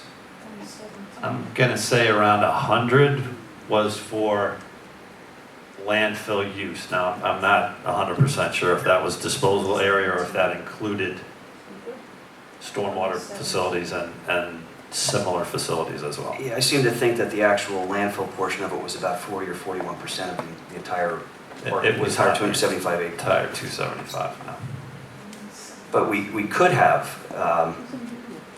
have allowed landfill on all 275.7 Well, no, the way the zoning ordinance works is you change the map to, if you change the map to industrial, it can go anywhere in that industrial. It was the landfill specific proposal that had limited to that acreage that we just discussed. So as a result of all of this, those protections that were being proposed are now uncertain as a result of the pending appeal to the Superior Court. Is that fair to say? Well, I think what's on council's plate this evening is to decide, what, if anything, areas are appropriate for LI light industrial zoning out in that vicinity, which is up on the screen. Well, I guess, and I don't recall this, and maybe you can help refresh my memory. Why do we limit ourselves to the 275.7 acres? Why didn't we consider additional parcels that would create a greater light industrial newly zoned area? Well, I think it was the genesis of that map, that 2022-02 map was the request from the landfill to look at those specific parcels. And those were all parcels that were owned by or under the control of the landfill, correct? That's correct. And there was nothing that prevented us then, nor now, from looking at other parcels in addition to those parcels that were being proposed by the landfill, correct? No, I mean, it's a new ballgame. You can look at whatever parcels you want. Then why don't we do that? You can. I agree. So we have in front of us here up on the screen, this is the satellite image of the existing landfill and the parcels that were being proposed, including the tank farm area. And as I recall, the areas that were being proposed were to the west of the pipeline that sort of bisects those properties in the middle. Is that correct? That's correct. And the parcels that were to the east of the pipeline that bisects those parcels, those were going to be rezoned light industrial, but not subject to active landfill operations, right? The parcel that has the tank farm, which is what most people call it, on it, that entire parcel was going to be rezoned to light industrial, was proposed to be rezoned to light industrial. I think the landfill actual plan showed it staying to the west of the pipeline location. But the zoning map would have been light industrial for that entire parcel. Well, looking at the map that you have there. We have that. Mark, can you pull up the old, or Stacy, can you pull up the map from ordinance 2022-02? The colored one? Yeah. There you go.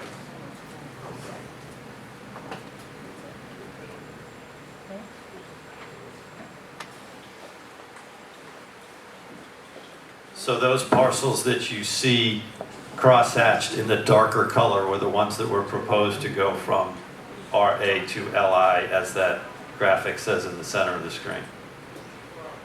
And then there's that small sliver to the west as well. That's the actual map from ordinance 2022-02. So I'm looking at that, and I see there are a number of smaller properties that are adjacent, I guess on the north side of Apple Butter Road, that were not included in the rezoning proposal, and I assume that those are properties that were not owned by or under the control of the landfill, is that right? Yeah, I think the landfill's initial request back, I think it was last fall, September, October sometime, only referenced parcels that they had control over. Well, just like when we did on Eastern Road, when we rezoned those properties, there was a natural boundary, which was 78 in the backyards of those properties and across the street were the warehouses. And I'm wondering, why don't we look at this from the standpoint of rezoning everything that's kind of in that mustard color all the way to 78 and all the way down to Route 33. It's a much larger parcel that would be available for light industrial.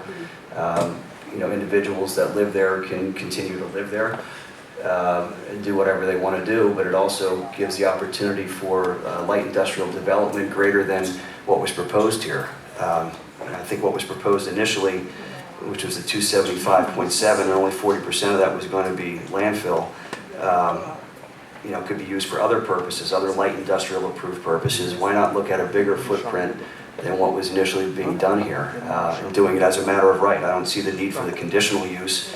The conditional use hearings seem to accomplish not a lot over a long period of time. And I'm not sure why we would have to have a conditional use for this if we're looking to actually increase our taxable rateables that we can get on these properties. Right, I think it increases those property values, and it also, Oh, come on. it also gives us more light industrial that we've stated that the township desperately needs. So I say, Excellent roadways out Well, there. those are my thoughts on it. I don't know. Mark, do you want to add any? Do you have any comments? Sandy? Okay. Tom? no, I think we should rezone it light industrial. All of it. Woohoo! What's the purpose? Spite. So you're, just so I understand, Garbage. so you would be talking about those smaller, what you call mustard colored lots that are just north of Apple Butter Road, right? And then Correct. follow Apple Butter to where it hits 78, go north up there to where you hit the conjunction kind of, I guess that's 33 and 78, right? Yes. And then the Lehigh River on the other side as the boundary. I mean, that's the boundary of Lower Saucon Town. Yes, I mean, it seems to be a natural boundary. Yeah.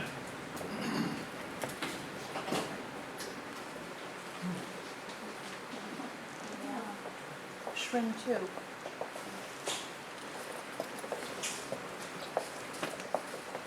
Well, unless there's any other questions or comments from council, I'll make a motion. I'll second that motion to direct them to prepare the. If we look back at ordinance 2022-02, which was amending our code, we would need to amend the 275.7 acre reference that's in here. We would also have to remove the conditional use approval for this. It would be a permitted use. Further down, where it says, when approved in writing by the council of Lower Saucon Township, that would have to be removed because it would be approval as a matter of right. Under Section 1, amendment to Chapter 180 zoning, Section 180-15 zoning map, subsection A, the first paragraph again references 275.7. That would have to be changed. Section 2, amendment to Chapter 180 zoning, Section 180-79.1, conditional uses. that would have to reflect permitted use. Same thing in section 3, section 4, section 5. Under section 6, amendment to chapter 180 zoning, section 180-109 industrial uses. Under part G, natural resource mitigation alternative, I think that would need to be addressed. If we go to section 6, G6, you have to remove the words with the approval of Township Council. Section 7, again removing to the satisfaction of Township Council. And I think those would be the main changes, but I'm going to make a motion to direct the Township Solicitor to prepare a proposed ordinance amending zoning consistent with our discussions here, and to coordinate those efforts with the township engineer and township manager, and have those available for us at our next council meeting, which is July, the next meeting? 11. You actually didn't set, that's later on the agenda, to set okay. your meetings for July. All right, so our next meeting in July for our consideration, and if it gets approved at that point, then it would be published, and then it would be decided at some point after that. I'll second that motion. Is that motion satisfactory, Link? Yeah, that's enough for me to prepare what you just suggested.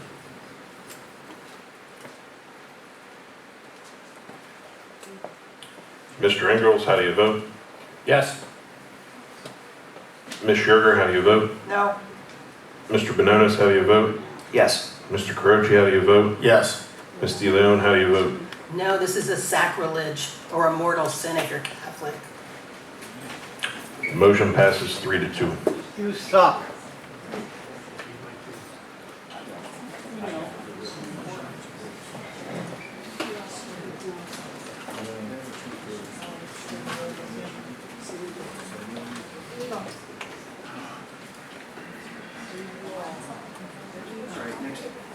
Next on the agenda is a discussion and possible authorization to prepare ordinance for council's review of potential zoning map amendments for the area east of Route 378 and north of Colesville Road from R40 to general business.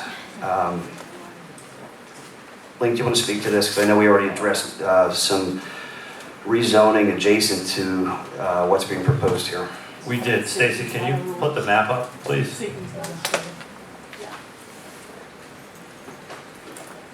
Satan. So at a previous meeting with a previous ordinance, council changed some of the land located around 378 to GB, which you see in that darker blue color on the screen there.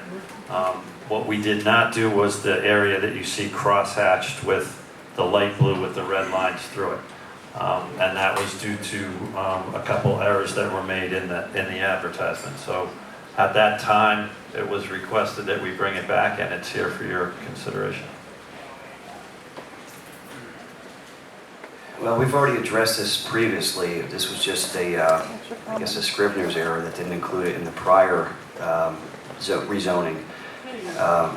Any questions from Mark? Sandy? I don't have any. Priscilla? Yeah, I just want to go back to when. I'd just like to go back to when we had a task force. It was a while back, and I wasn't on it, but I attended some of the meetings. And I remember asking a question of when they were rezoning, a lot of the stuff that we did on 378 and on Easton Road and 412 were pretty much a result of the conclusion of that task force study.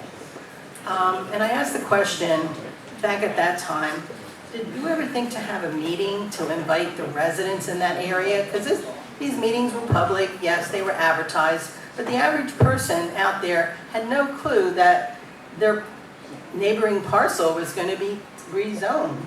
And so I can't support this. So, and then a lot of the property owners are now benefiting from this that were on the task force. So read between the lines. Tom? I support the motion. Link, just to be clear, this was properly, this will be properly posted and advertised and everything else, right? The purpose of the agenda item this evening is to ask if you want the staff and myself to prepare the ordinance. It will come back just like the prior item that we discussed, and there will also be a public hearing in the future. Then I will make the motion to direct Township Solicitor and staff to prepare the proposed ordinance for potential rezoning of the area east of Route 378 north of Colesville Road from R40 to GB. Do I have a second? I'll second. Tom? Mr. Yerger, how do you vote? Yes. Mr. Bononis, how do you vote? Yes. Mr. Croce, how do you vote? Yes. Ms. DeLeon, how do you vote? No. Mr. Angles, how do you vote? Yes. Motion passes 4-1. All right, next we have discussion and possible authorization to prepare an ordinance for council's review zoning text amendments that would potentially allow underground storage tanks provided there is compliance with federal and state regulations in the carbon and geology areas. Mark or Link, do you want to speak to this? Or Brian? I can. Again, this ordinance would change some of the regulations on underground storage tanks. Right now, it's very hard to put an underground storage tank in a carbon and geology area in Lower Saucon. Since that ordinance was adopted a number of years ago that would make it very difficult to do that, there are a number of federal regulations that have been adopted. So what this ordinance would do would be to allow those types of underground storage tanks in a carbon and geology area if all of the federal regulations and guidelines are met. Just so that I'm clear, the technology when our ordinance was written has changed drastically, which would allow for the safe utilization of these tanks subject to federal law, correct? Yeah, I'm not an expert in any way on the technology, but yes, it's changed. All right, so I'll make a motion to, I'm sorry, go ahead, Sandy. I'd like to hear Brian as an engineer. Yes, please. Have his input on this, if you would, please. Sure, so just a few times over the years, we've had requests for commercial areas to put in underground storage tanks, and it's not only difficult, I don't think it's permitted at all. So when you look at your commercial areas where the gas stations would go, they're all in the carbonate areas, so. So we did go through, we looked at the federal regulations, we pointed out maybe 6 or 7 areas in those regulations that we thought we ought to tighten up and not allow certain exceptions that the federal regulations might. So that's what we're suggesting, going to the ordinance, that you adopt the federal regulations with the changes that we've suggested. We would still be tighter than the federal regulations, from what you're Correct. saying. All right, all right. And yes, as was mentioned earlier, we have worked with the Sheets people on this as well.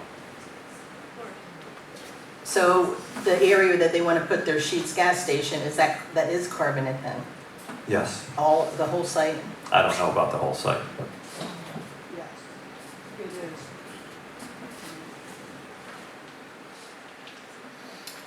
So the recommendation is that because we're going over the federal standards, we could do this then, should do this. There's no recommendation. The question is, do you want the ordinance drafted or not? That's tonight's question. Right, and I'm asking that if we go higher than the federal standards, which is what we are doing by doing that, then we're wanting them to go into carbon and geology, put a tank. That's what the effect of the ordinance would be, yes. And just to be clear, the distinction between storage tanks and cell phone towers are that cell phone towers are regulated by the FCC, the Federal Communications Commission, and federal law supersedes anything that Lower Saucon Township would put in place. In other words, we cannot provide anything that's more restrictive than the federal law. Is that correct, Link? In terms of operation of the cell tower, right? The federal law does not necessarily discuss zoning aspects. Correct, thanks. All right, I'll make a motion to approve the township solicitor and staff to prepare an ordinance for the council's review for zoning text amendments that would potentially allow underground storage tanks provided there's compliance with federal and state regulations in the carbon and geology areas. Can I? Okay, hold on. It's not, okay, it wasn't staying on, I apologize. Could we put the word minimally allow? Because I would like some authorization that in certain areas that we may, according to our engineer, want something a little tighter. And Brian and I have worked on this together, so I think I know what he was talking about in terms of, it's not locations. Okay. It's certain regulations that the federal regulations might have been not quite what we thought was correct. Okay, all right, just as long as. That's what the proposal is. Okay, all right, that sounds. So will this go to the planning commission for their review then, after it's drafted and we approve it? Yeah, And then it'll go to the EAC? It would be a zoning text amendment, just like the previous two that we discussed. So that'll go to the LVPC then too? To the LVPC? Well, I don't know, I'm just asking. No, is that what your question was? Yeah. LVPC, yes. Oh, okay. So I made the motion. Do we have a second? I'll second. Mr. Bononis, how do you vote? Yes. Mr. Caroci, how do you vote? Yes. Ms. DeLeon, how do you vote? I'm gonna vote yes so I can hear everything. Mr. Ingles, how do you vote? Yes. Ms. Yerger, how do you vote? Yes. Motion passes. All right, next up, we have discussion and possible authorization to prepare an ordinance for council's review. The ordinance could provide for the submission of a voter referendum at the fall 2023 election that would ask the voters if the township should amend the optional plan of government home rule charter administrative code to limit the terms of elected council members to a certain maximum number. There's been efforts at the federal level and at the state level to term limits for elected representatives. And essentially the purpose of those term limits is to promote good governance and to provide fresh ideas on the governing bodies. It also helps to allow the elected officials to vote in the best interest of the residents and not necessarily voting to support their candidacy for re-election.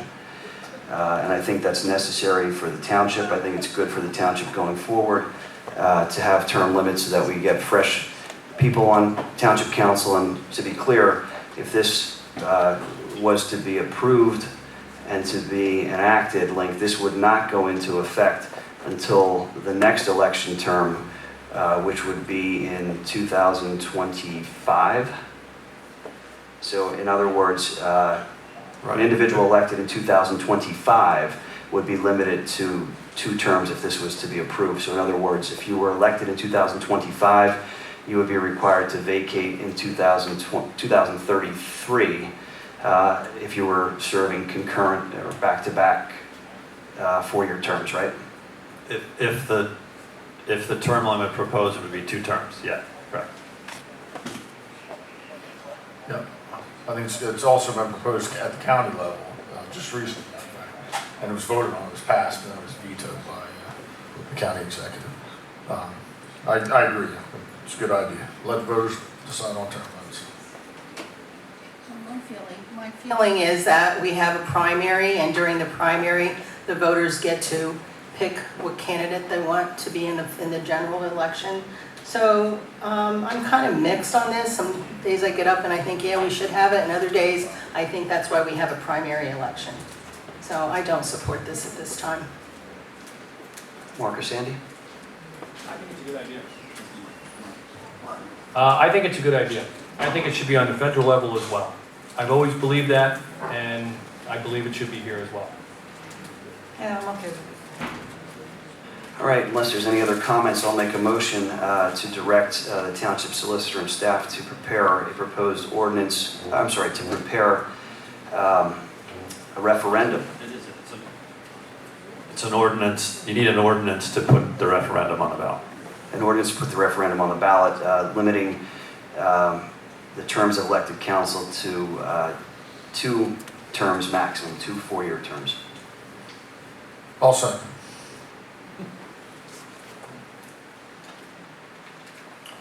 Mr. Carucci, how do you vote? Yes. Ms. DeLeon, how do you vote? No. Mr. Engels, how do you vote? Yes. Ms. Yerger, how do you vote? Yes. Mr. Bononis, how do you vote? Yes. Motion passes.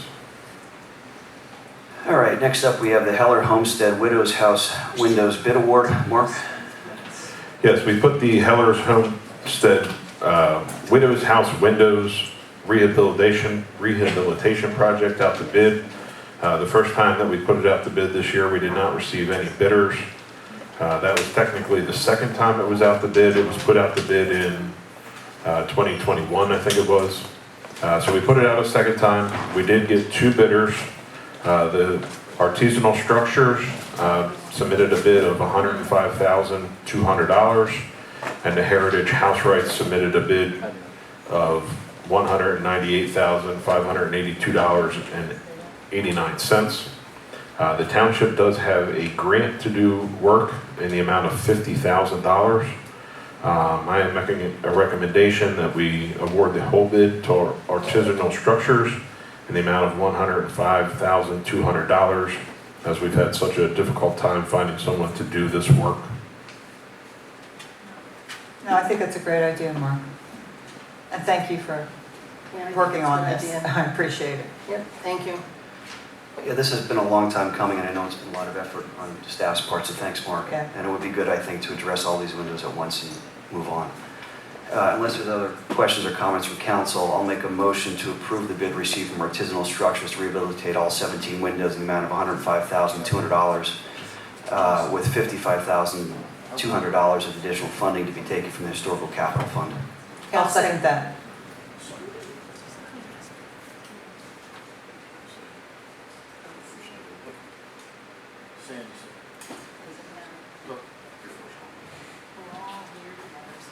Sandy and Priscilla seconded simultaneously. Ms. DeLeon, how do you vote? Yes. Mr. Engels, how do you vote? Yes. Ms. Yerger, how do you vote? Yes. Mr. Bononis, how do you vote? Yes. Mr. Carucci, how do you vote? Yes. Motion passes. Next up, we have the Steel City Park lowering of the height of the fence, Mark. So I was asked to get quotes to lower just the outfield fence. So this fence is internal in the park. All the fencing at Steel City is a 6-foot high fence. The internal outfield fence for the baseball field is also 6 feet high.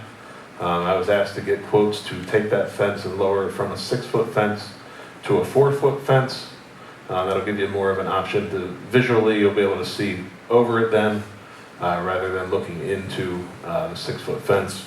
I did get 3 quotes. The lowest quote was from Anchor Fence for $4,975. If the board wishes, we will get that work completed. Is that your recommendation? Yeah, to go with the lowest bid. Yep. Just for a little bit of history, way back when they started thinking about the renovations to Steel City Park, there was a resident meeting held at the Steel City Fire Company, and the higher fences were recommended by the parents there because of the closeness to Riverside Drive and whatever, but you're just changing the inner, not the outer. I know, I'm just giving my spiel here. You know, we got to keep fresh ideas on the table. And I will support this because all this stuff was discussed at a meeting at Steel City. So, and I remember it. All right, I'll make a motion to approve Anchor Fence in the amount of $4,975 to lower the outfield fence in Steel City Park from 6 feet to 4 feet. I'll second it.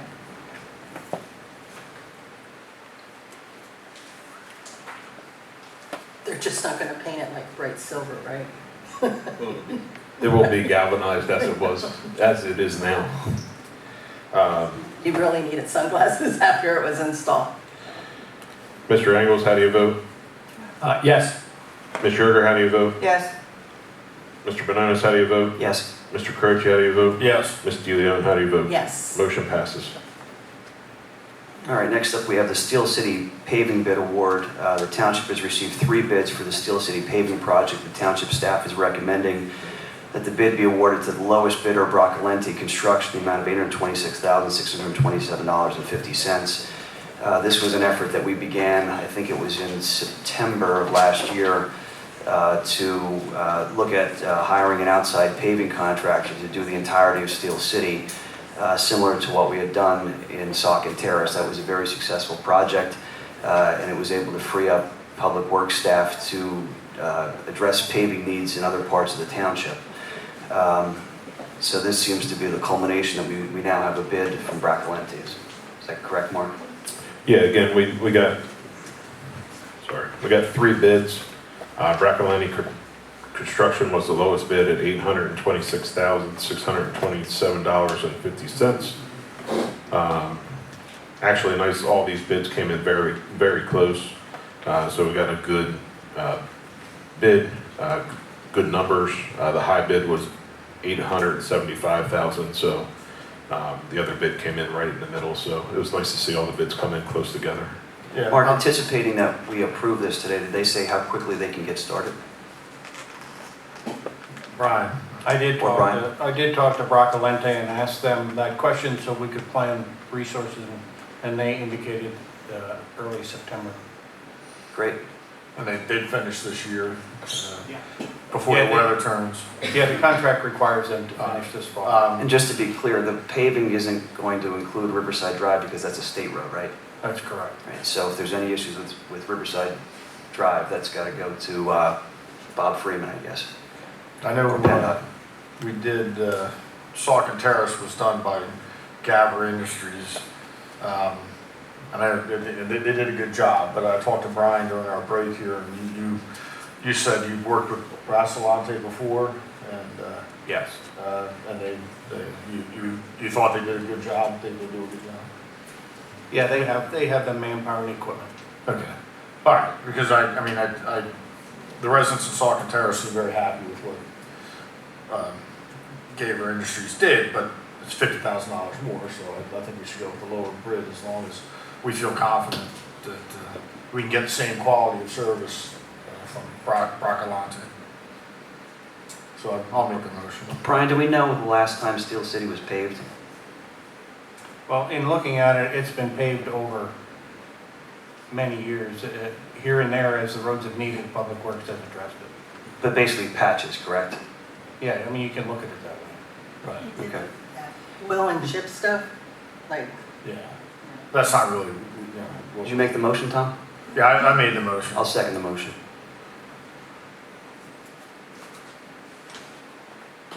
Ms. Yerger, how do you vote? Yes. yes. Mr. Benonis, how do you vote? Yes. Mr. Croce, how do you vote? Yes. Ms. DeLeon, how do you vote? Yes. Mr. Angles, how do you vote? Yes. Motion passes. Next up are the police department improvements, painting and flooring, continuing the maintenance of the township building that began last year in the administration department. The township has received quotes to paint the police department and replace the flooring in the police department. Mark? Yeah, we received a quote from Wright Flooring, which is a CoStarz vendor, and they did the flooring in the administration side of the building. They did a great job. So the quote to do the flooring, this is linoleum and carpet, so it'd be the commercial carpet squares that if something gets dirty, you can just pick up one square and replace it for $22,415. And then the low quote that we received for the painting was Amato Painting in the amount of $6,500.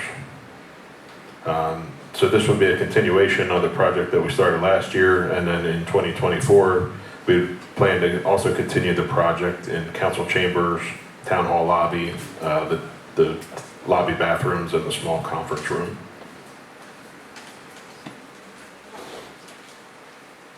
Do you want these as separate motions?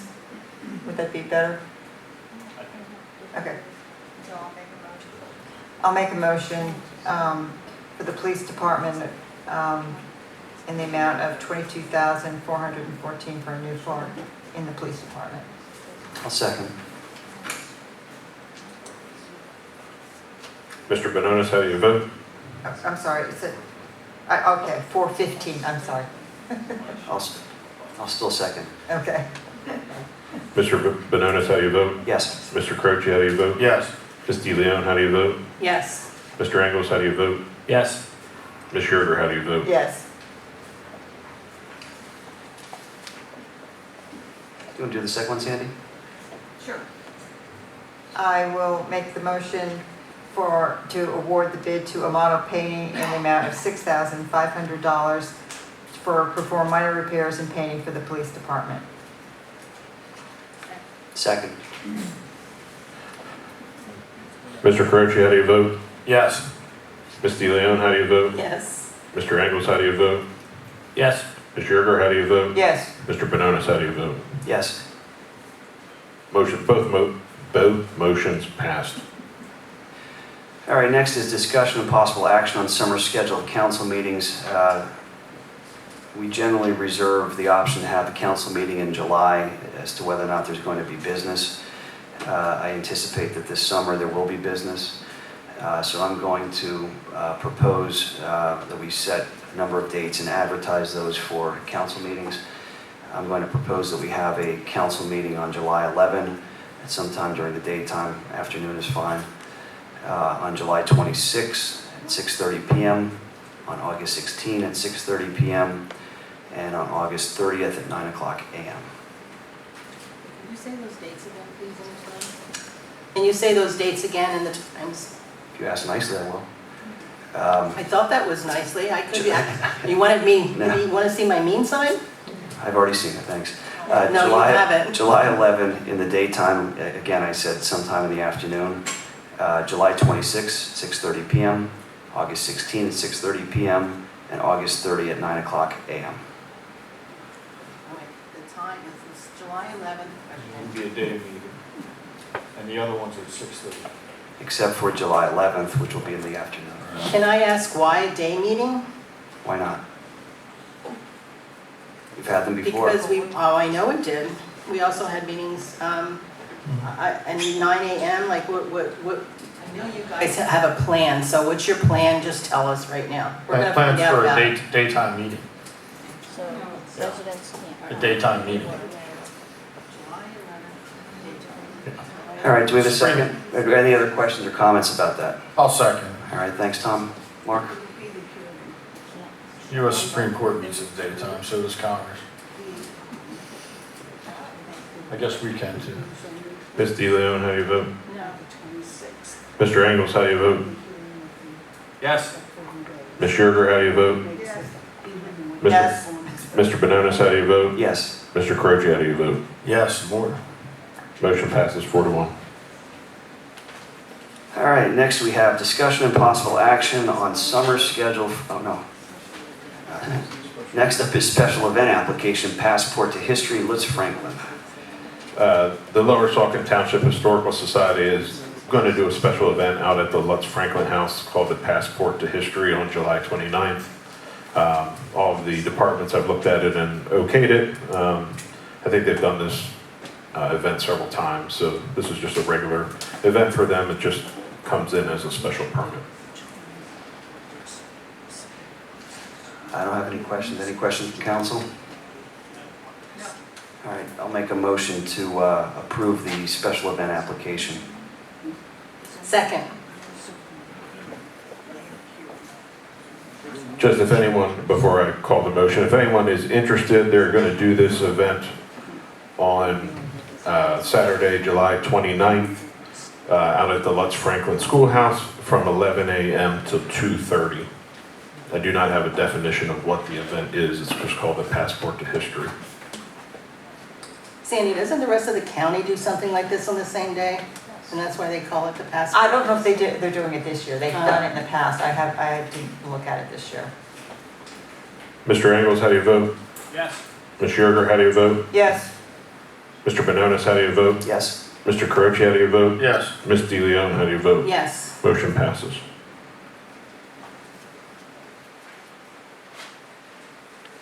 Next up, we have Resolution 54-2023 to support an application for a Northampton County 2024 hotel tax grant. The township would like to submit a grant for AED machines to be placed in the township parks. So the township received a request about AED machines in the parks. The chief and I and Kyle looked into this. We found special storage boxes that lock. They have a lock, and then if someone would need the AED machine, if they were out walking with a friend and they'd have a heart problem, they could go to wherever the AED is located in the park, call 911. 911 will give them the code to open the box, and then they can go apply the AED to their friend. This has been done in Massachusetts and a couple areas, other areas around the country. The grant allows for requests for something that improves public health and wellness.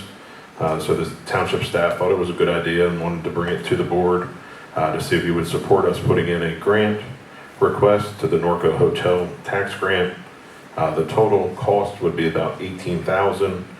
The grant would be for $13,500, and the township match would be $4,500.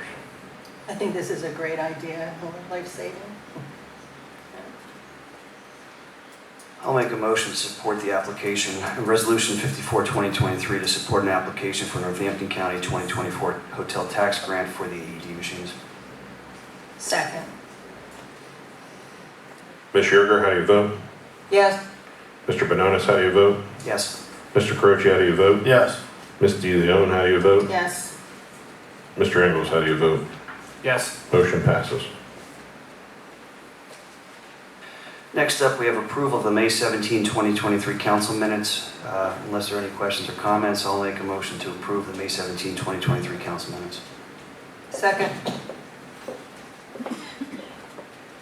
Mr. Benonis, how do you vote? Yes. Mr. Croce, how do you vote? I think I was here, so I think I'll abstain. Ms. DeLeon, how do you vote? Yes. Mr. Engels, how do you vote? Yes. Ms. Yerger, how do you vote? Yes. Motion passes. Next, we have approval of May 2023 financial reports. Unless there's anything to add, Kathy, I'll make a motion to approve the May 2023 financial reports.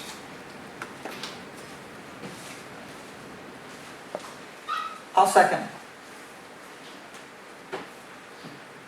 Mr. Croce, how do you vote? Yes. Ms. DeLeon, how do you vote? Yes. Mr. Engels, how do you vote? Yes. Ms. Yerger, how do you vote? Yes. Mr. Benonis, how do you vote? Yes. Motion passes. All right, we're up to council and staff reports. Mark, is there a manager report? Yeah. The landfill committee meeting scheduled for July 20th is going to be rescheduled until Tuesday, July 25th, also to be held at 5 p.m.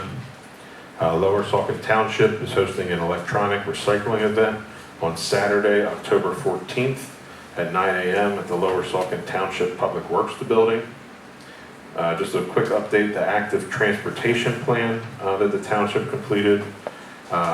The township has completed a walking path trail connection from the circle of Glenview Drive to East Raiders Lane, which was mentioned in the transportation action plan.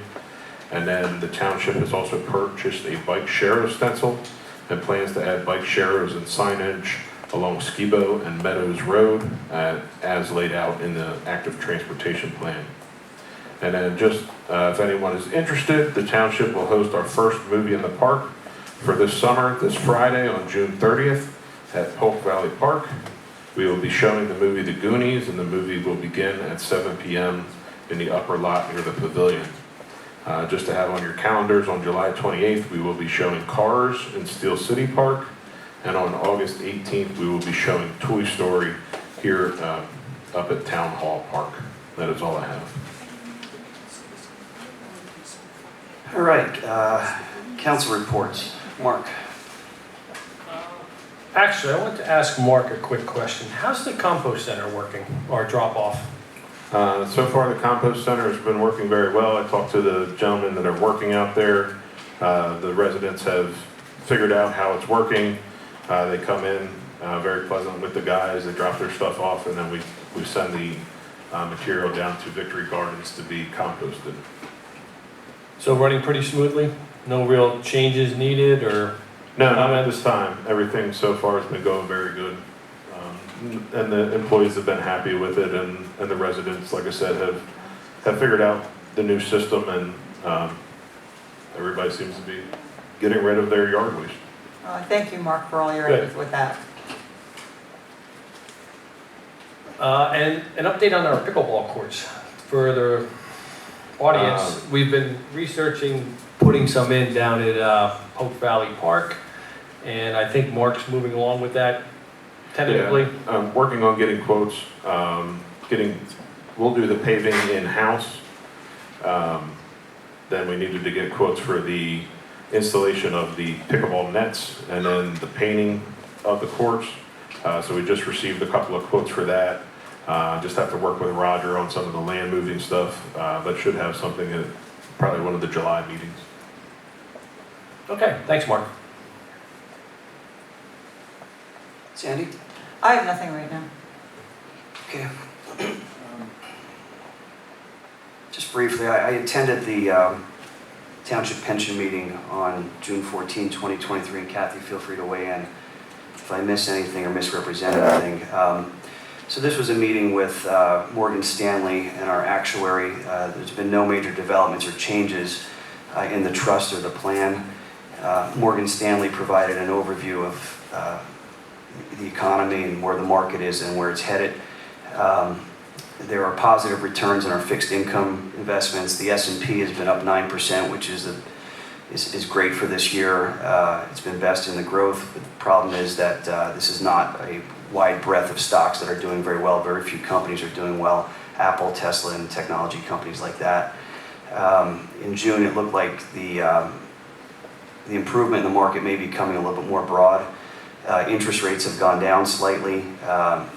The yield curve remains inverted, and the significance of that is that we've never had a recession without an inverted yield curve, so we need to keep that in mind as we plan other aspects of the township's finances. Fixed income investments are saying the economy is definitely slowing down. The collapse of 3 banks has been a very bank-specific problem. Debt ceiling has been resolved, at least for now, and the inflation is slowing. Interest rates have gone up 7 times in 2022. So far, 3 times in 2023. There may be a pause and it may go up again.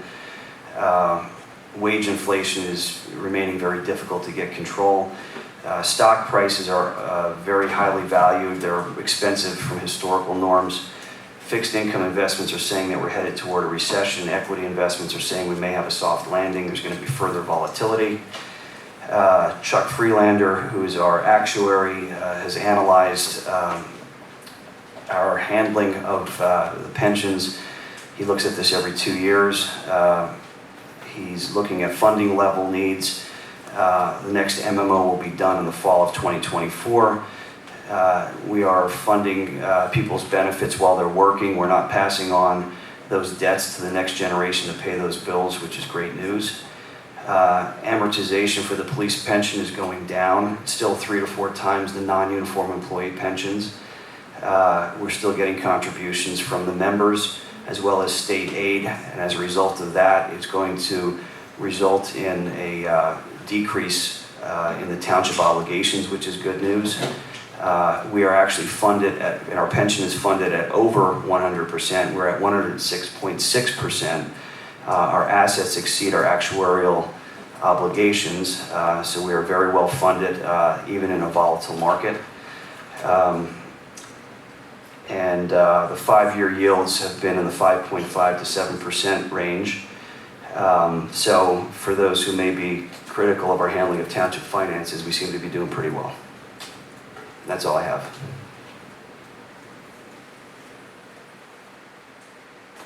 Priscilla? Tom? Wait, I have nothing. Okay, it's good. I'll be with you. One, I'd like to put on the agenda, I want to, for next time, to honor the Saucon High School baseball team that won the district tournament and then finished like 4th in the state. So let's get on that on July, because a lot of the kids were seniors and be going to college, they won't be around, so let's try and do that in July. Don't you need a second council person to approve that? Yeah. I'll be the second council person. I'll be that second. I'll be the second person. One of you. More than happy. 3. Wow, that's a record. All right. I was actually at the game. It was a horrible loss. Yeah.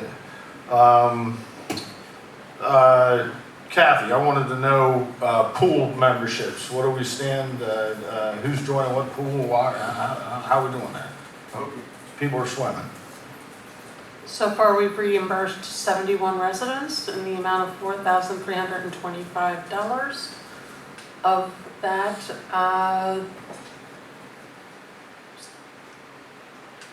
a total of 9 have been to the Southern Lehigh Light pool, and 62 has been to the Hello Town pool. Okay, that's good. That's good, good. I'm glad that's going well.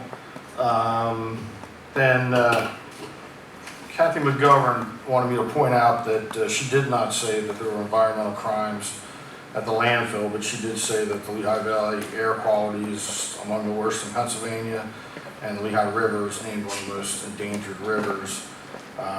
My point was simply that the Pennsylvania DEP allowed a realignment, basically allowed them to stay in business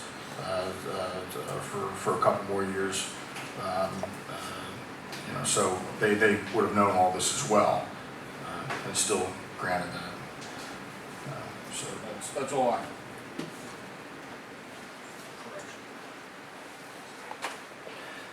All right, we do not have a junior council member as he's graduated from school. The solicitor's report. I don't have anything additional this evening, thank you. The engineer's report. Nothing more. Okay, we're up to public comment, non-agenda items, residents, taxpayers only, 3-minute time limit. And the first is Bob Blasco. Bob Blasco. I think you All right. Next is Mark Ozimick. Mark Ozimick.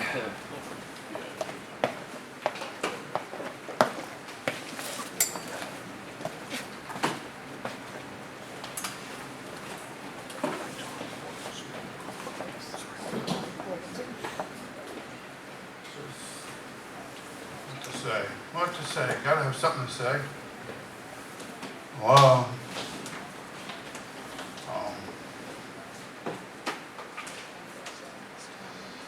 I don't know if there's a rule on your signs for voting, but they're still scattered around the valley because some haven't been picked up.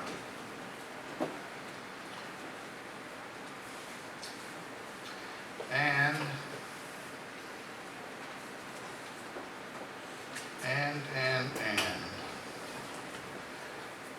the library. The library is going to have a special group put together to find out if it's worthwhile to put Lower Saucon in there.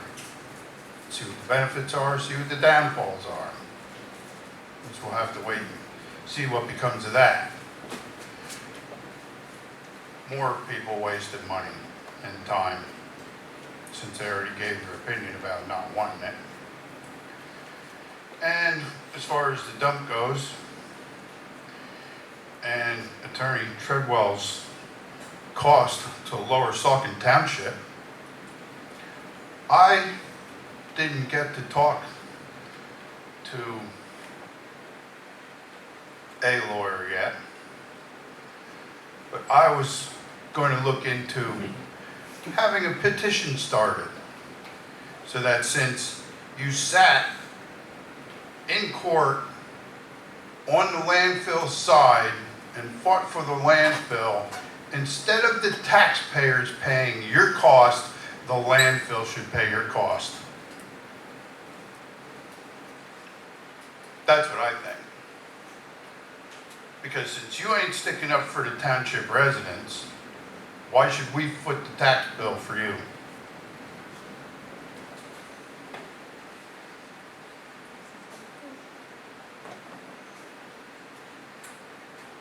So, that's my opinion. I know you don't like it. You probably don't care. I'm perfectly fine with your opinion.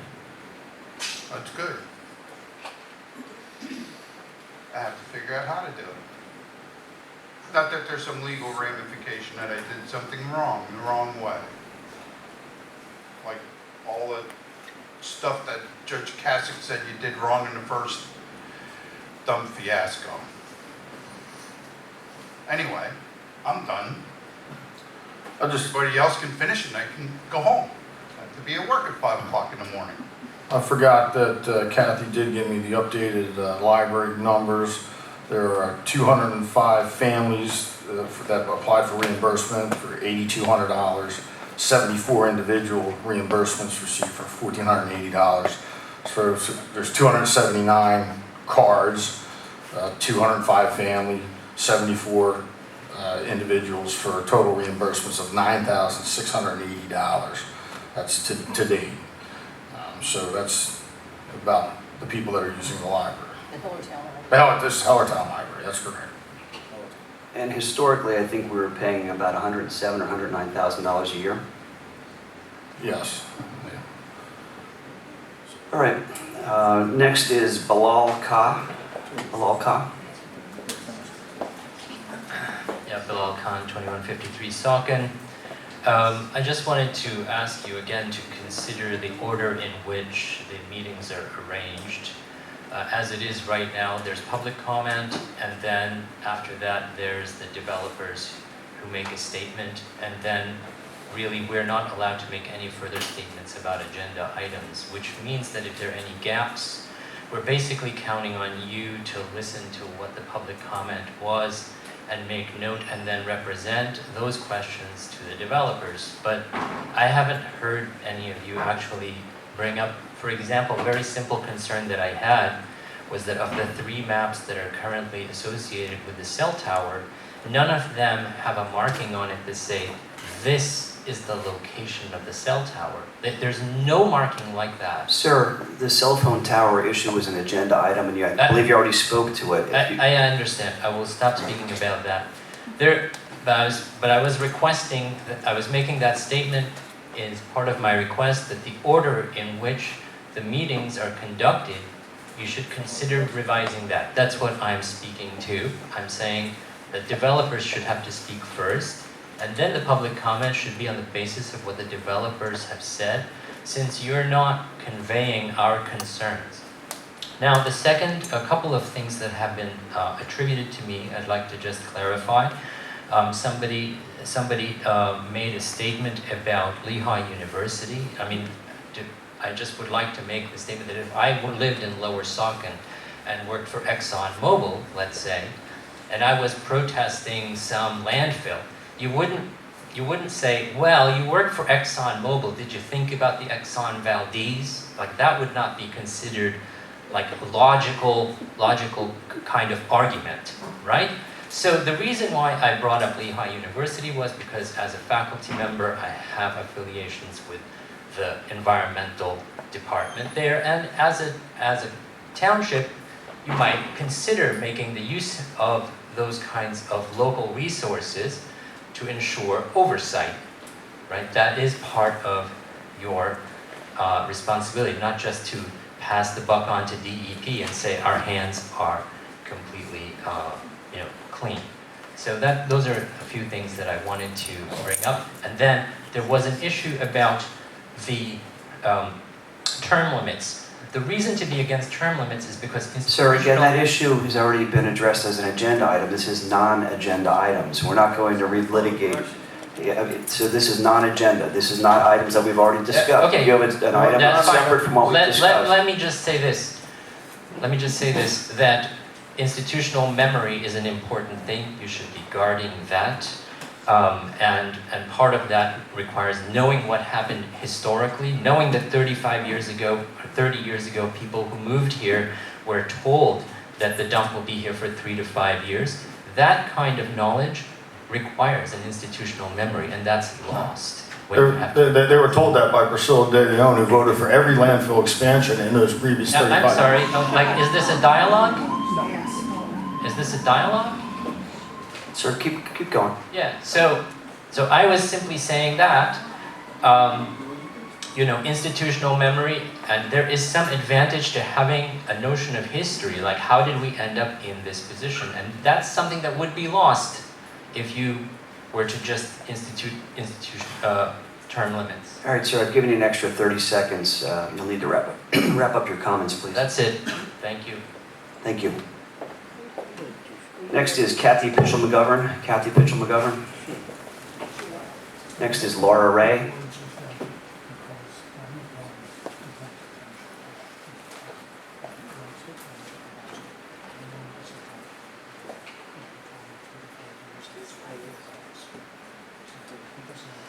Okay, Laura Ray. I'm going to talk some about the lovely disparaging remarks that are made about the open space program, which I participated in maybe 15 years ago or so. I don't recall the year exactly.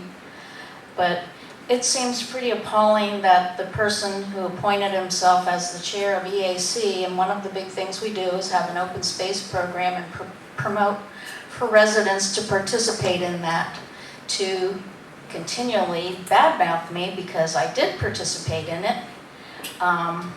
It was not a dirty backroom, backdoor deal that was done in the dark of night that nobody knew about.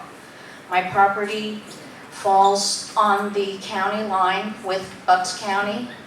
So I have Springfield Township, which was involved in this easement, along with Northampton County participated, along with our township. So there was a lot of eyes on it, and there was a lot of criteria that had to be met before the property was accepted into the program. And the easement was done appropriately with a third party involved, so it does run with the land in perpetuity. It can't be broken. My property has the headwaters for the Cooks Creek, because which is an exceptional value stream, which there's very few of those around.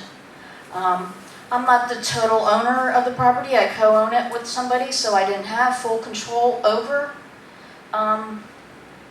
money's involved and whether we participate or not. So I just think it's disgusting that you continue to badmouth people. So how does this promote our open space program if you're going to put down people or somehow insinuate that they're a bad person if they participate in the program? And it has nothing to do with my volunteer work within the community, which I have done for decades at no pay. So it's two totally separate topics, which makes no sense for you to try to lump it together somehow. So.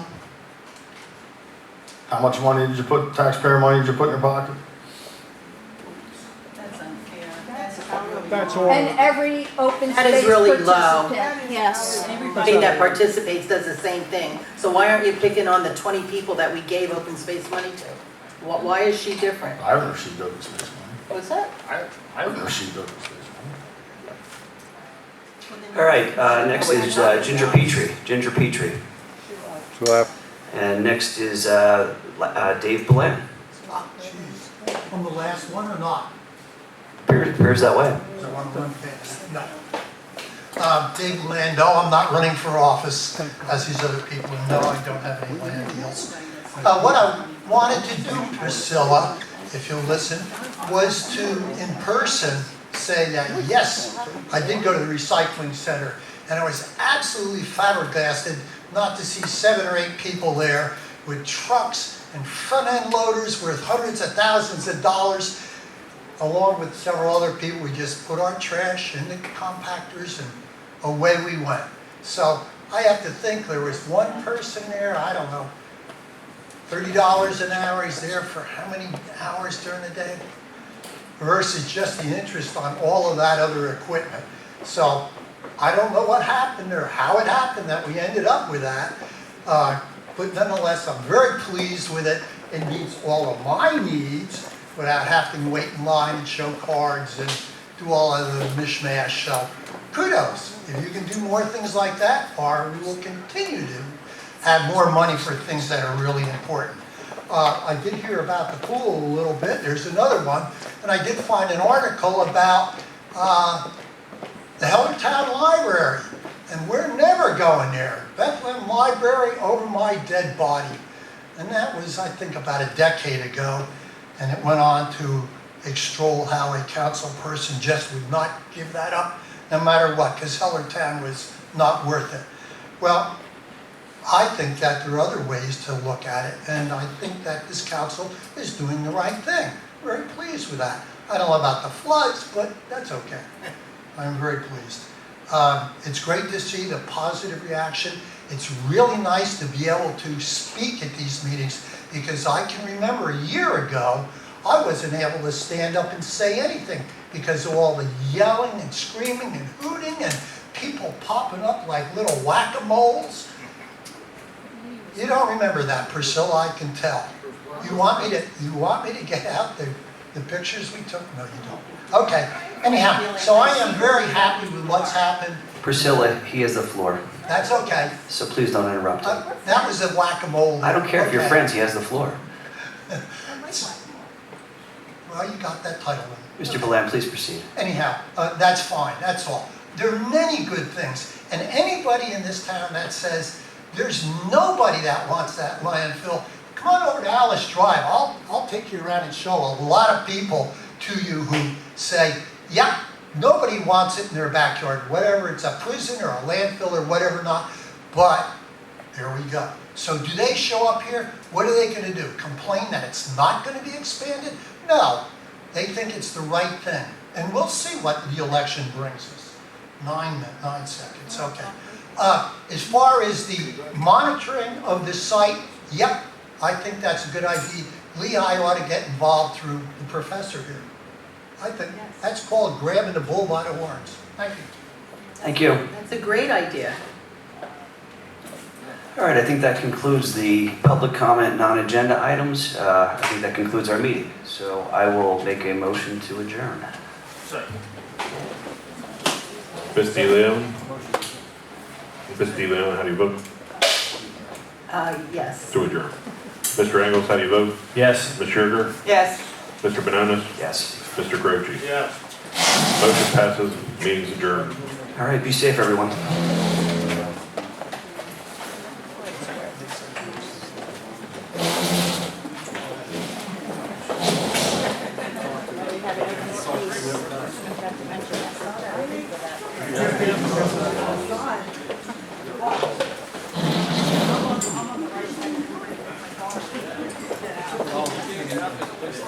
Bye, everybody. Yeah, the water's